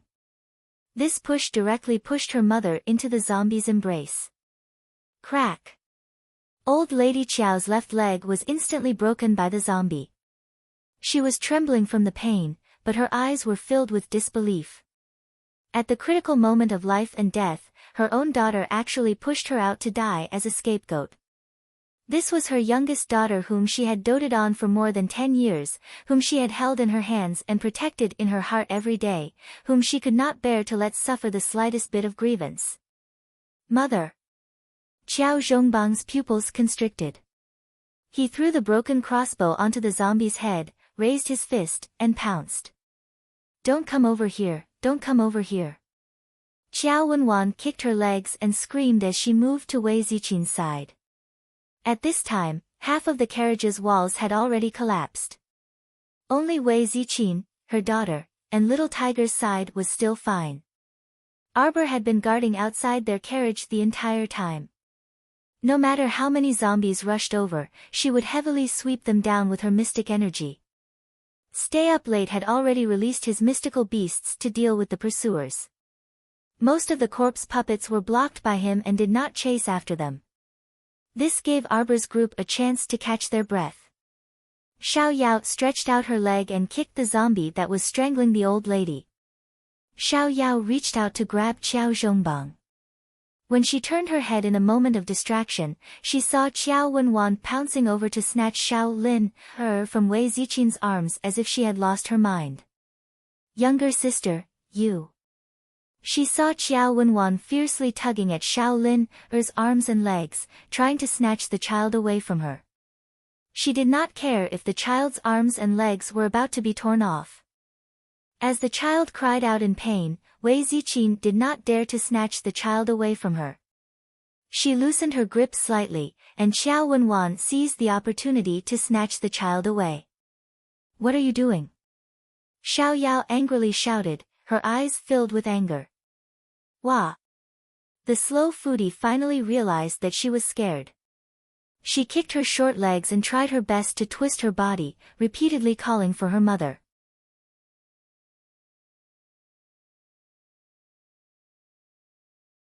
Chapter 128.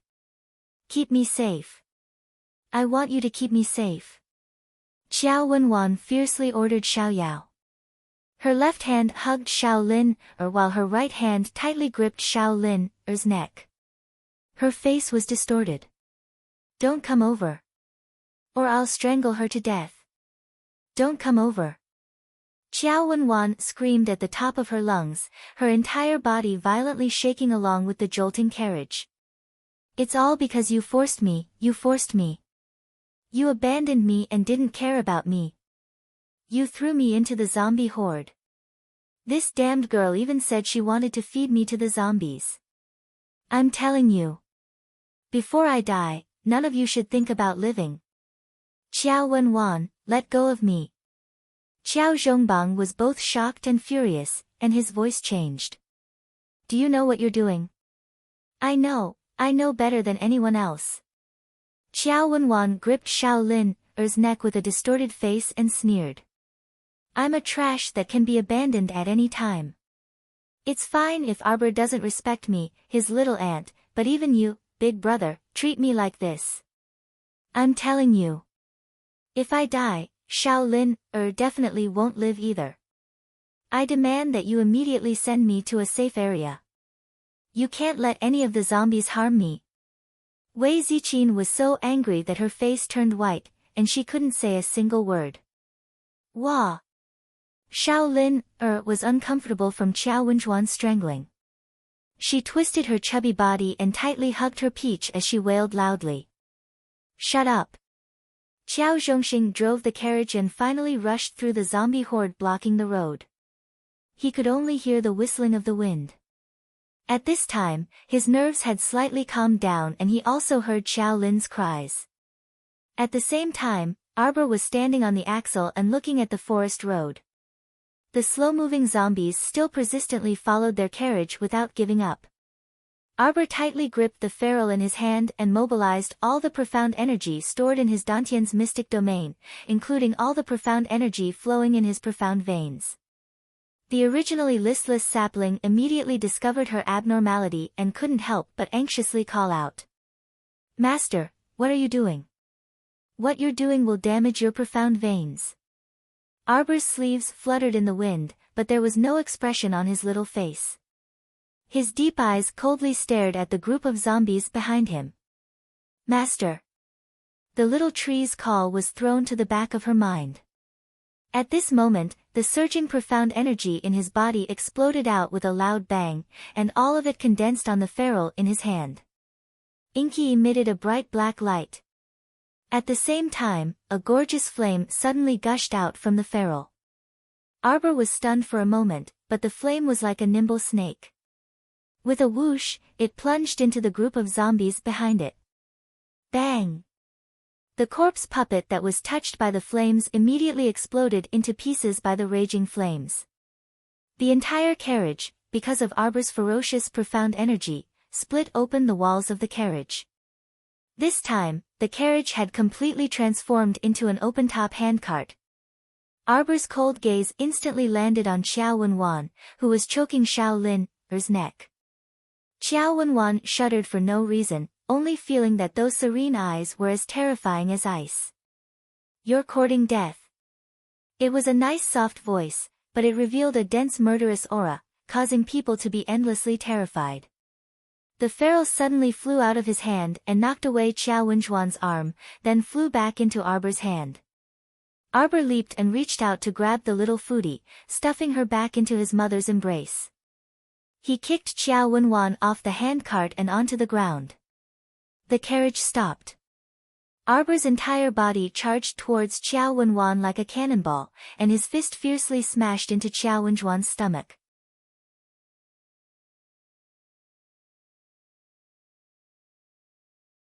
Chapter 129. Qiao Wenwan rolled on the ground and cried out in pain. Arbor, you disrespectful little bastard. How dare you treat me like this? Arbor did not give her a chance to protest. He punched her in the stomach twice. Qiao Wenwan felt her organs burn and she spat out blood. Her face contorted even more, and she pointed shakily at Xiao Mu as she shrieked, You little beast. Bang! Arbor raised his arm and punched Xiao Wenjuan's chin. Qiao Wenwan could even hear the sound of her jaw cracking. She was sent flying backwards by a huge force, landing heavily on the ground and rolling for a while. She was on the verge of death and almost couldn't get up. I was fighting the zombies outside, but you held my sister hostage and stabbed me in the back. No team would want trash like this. Arbor's voice was extremely cold. His eyes were so cold that they could shoot out ice blades. Qiao Wenjuan's actions reminded her of her so-called friend in her previous life. When they betrayed their teammates without hesitation, they did not have any psychological burden. Their hearts were already full of holes from greed, jealousy, and hatred. They did not have a conscience. Aoyi, Xiao Mu coldly called out as she stiffly stood there with her two small fists clenched. A black figure appeared beside her. Little mistress, please give me your orders. Throw this woman away. Don't let me see her again. Yes. Stay Up Late stepped forward and grabbed the back of Qiao Wenjuan's collar. He lifted her up easily. Qiao Wenjuan's eyes widened in shock. Her body trembled as she roared, How dare you? How dare you treat me like this? How dare you? Big brother. Big brother, second brother. Mother. Big brother, save me. Save me. Arbor wants to kill me. Mother. Mother. It was not that the old lady did not hear her daughter's panicked cries, but she could not move because of her broken leg. She lay upright in the carriage, her eyes staring blankly at the ceiling. Even now, she still hadn't recovered from the blow she had received. Xiao Wenwan screamed and kicked the ground. She glared at Arbor as if she wanted to stare a hole in her body. Stay up late knocked her on the back of her neck. Xiao Wenjuan's head drooped and she finally stopped screaming. Xiao Mu watched as Ao Yi picked up Xiao Wenwan and disappeared into the distance in a few leaps. Only then did Xiao Mu retract her cold gaze and turn around just in time to meet her father's complicated gaze. I can tolerate naivety, stupidity, and even coldness. It doesn't matter. She did not care about them and could completely ignore them. Xiao Mu spoke with a calm expression, but Xiao Zhongbang kept feeling that his daughter's gaze seemed to have pierced through time and landed elsewhere. My bottom line is, at least when we are teammates, don't stab each other in the back. It's that simple. After saying this, Xiao Mu glanced at the convertible handcart. Second uncle said, Xiangyang town is just up ahead. It shouldn't be a problem to find some materials to build a simple cart. Then let's go. Xiao Zhongbang also jumped into the car and sat beside Xiao Zhongxing without saying a word. Xiao Zhongbang patted him on the shoulder. Xiao Zhongbang smiled bitterly. Second brother, I think little sister asked for it this time. He knew very well that if it wasn't for his daughter, Xiao Wenwan would have died on the spot.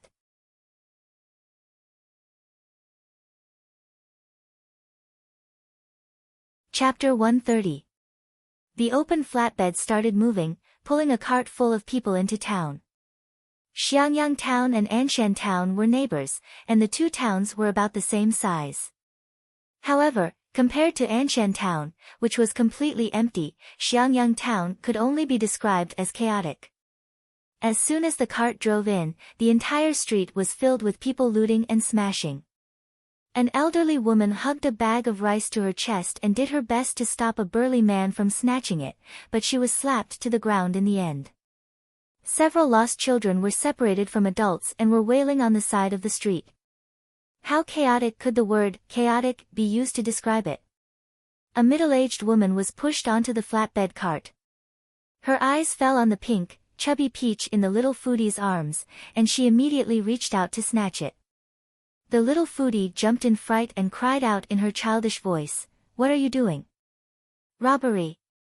The corners of Arbor's mouth twitched with exasperation. He slapped the back of the woman's neck and kicked her crooked body off the flatbed cart.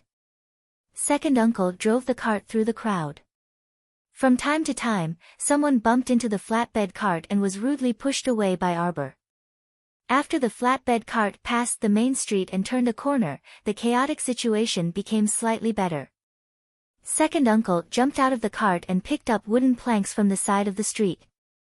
After organizing them a little, he built a simple shed on the collapsed cart to protect them from the sun and rain. The cart kept moving forward, the wheels rolling. Arbor glanced at the elderly woman and saw her lying there in shock. She didn't react for a long time. The elderly woman's leg should be broken, but this town is in turmoil. There's probably no place to find a doctor. Wei Ziqin sighed. How about we go to the clinic to try our luck? Qiao Zhongbang muttered softly. Qiao Zhongxing shook his head. There definitely won't be anyone in the clinic. I reckon it'll be a wasted trip. Sister, this time the peach. Perhaps the incident with the middle-aged woman just now had made the little foodie feel threatened, so she planned to eat the peach. Arbor didn't know whether to laugh or cry as he patted her little head. You eat it.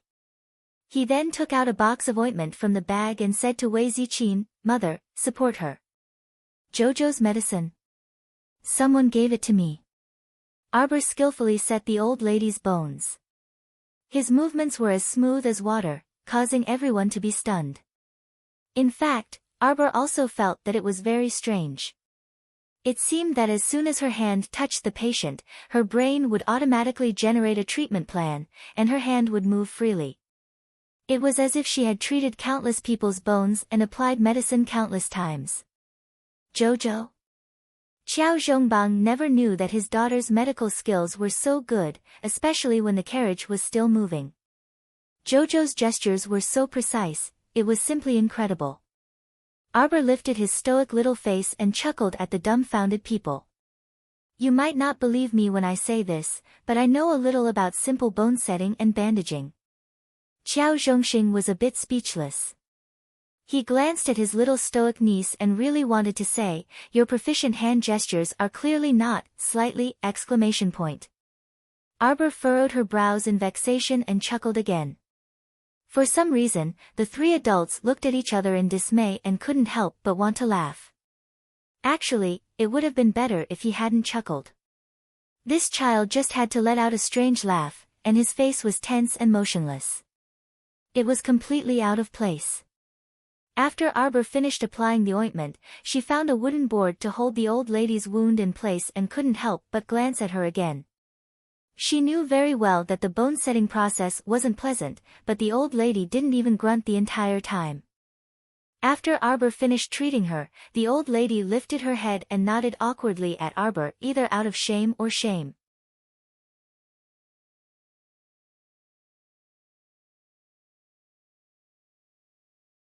Chapter 131.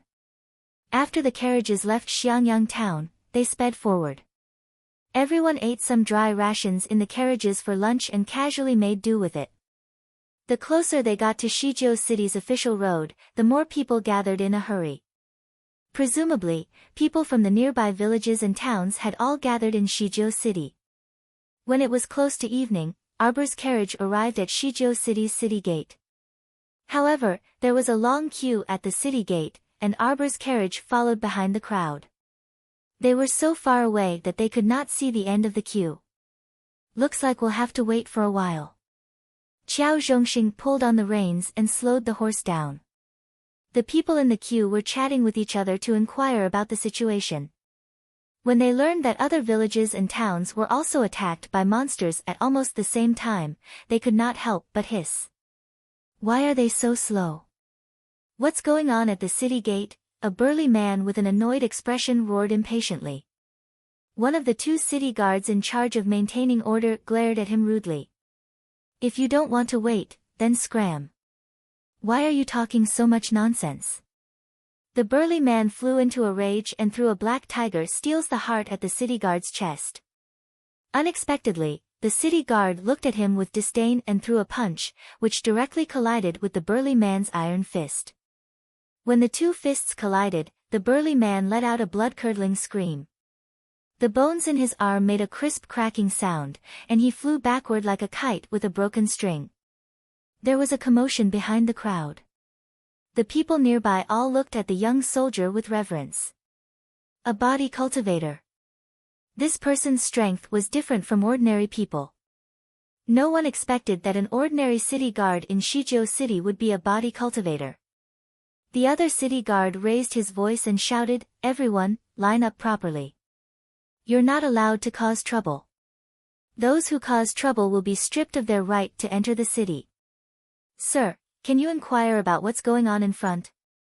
Qiao Zhongxing asked with a smile. The first city guard who was beating the burly man glanced at Qiao Zhongxing indifferently. When his gaze landed on Arbor, he could not help but pause on her cold little face for a moment. He did not expect that there would be such a beautiful and elegant little girl in the nearby village. She was so cold that she did not seem like a living person. The little girl was half leaning and half sitting on the side of the carriage. She was aloof from worldly affairs and was as graceful as the wind. She was completely incompatible with the hustle and bustle around her. "Sir." Second Uncle Qiao turned back to look at his stoic-faced little niece before cautiously calling out to the city guards.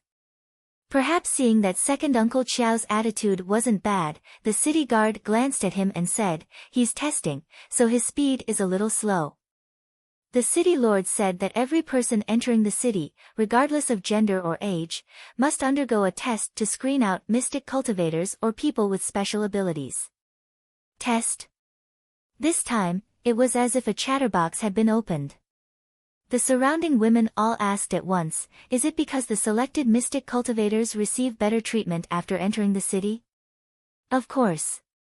Guarding the city requires people with special abilities, and mystic cultivators are even better. The city guards were more lenient towards the women. They nodded and explained, you also need to hand over some supplies to enter the city. The more you hand over, the better your treatment. Ah. Hearing that they had to hand over their things, everyone wailed and subconsciously clutched their bags tightly. Ah, what? The city guards looked at the old man who shouted the loudest with disdain. Everyone needs to work together to defend the city. You normal people only need to hand over a portion of your resources. Mystic cultivators still need to scan their inner worlds, so they have to hand over more than you. Scan their inner worlds? Arbor raised a brow as an ominous feeling surfaced in her heart.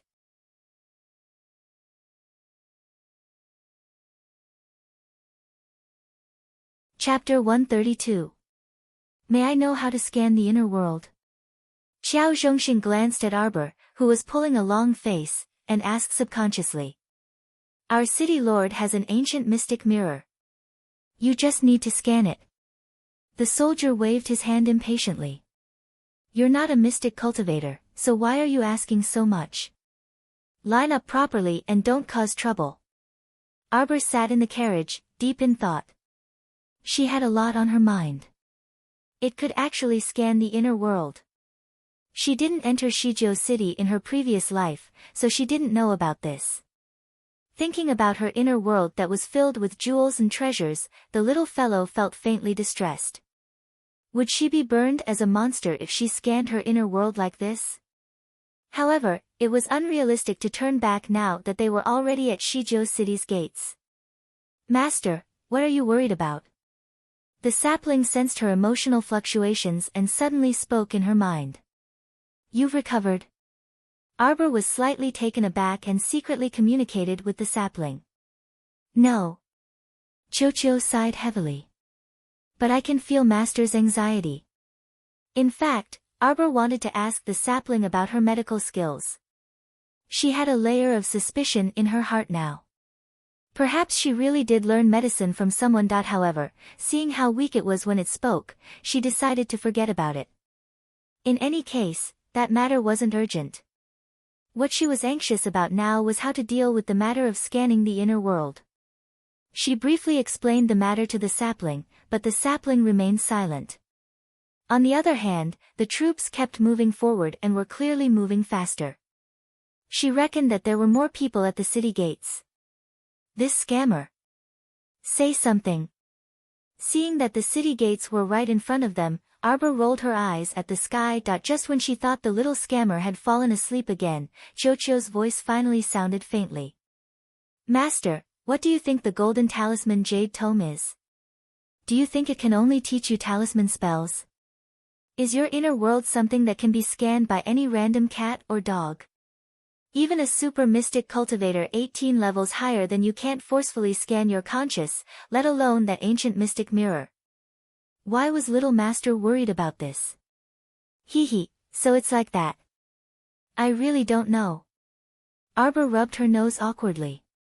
Master, you're actually really strong, Chocho said leisurely. Arbor chuckled. I'm very strong. Even I almost believed it myself.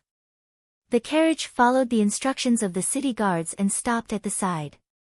The soldier went forward to check and saw an old lady with a broken leg lying in the car. There were no other supplies, so he didn't make things difficult for her. The Arbor family lined up behind a young couple. The couple looked a little nervous, and the woman held the cloth bag tightly in her arms. There was a table on the left side of the city gate. A scribe was sitting there with a brush in his hand. He didn't even raise his head. What's your name? Does a mystic cultivator have any special abilities?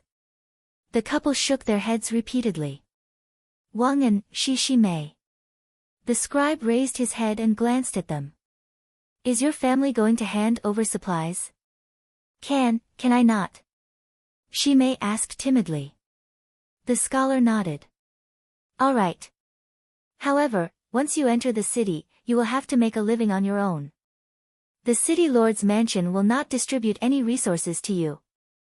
There are free tents for you to stay in, the scholar added. The couple nodded repeatedly. We won't hand them over. We'll just stay in the free tents. The scholar nodded and gave them a meaningful look. He handed them a bamboo tablet with their names written on it, and the words, inferior, were engraved on the back. The soldiers standing on both sides called out, next. You're tuning in to the Blissful Bookshelf YouTube channel. We're so grateful for your support, and don't forget to subscribe to join us on this incredible journey through captivating stories. Your generosity through donations truly makes a world of difference, as it's the primary source of revenue that allows me to expand and enhance this channel for you. Thank you from the bottom of my heart for being a part of this adventure.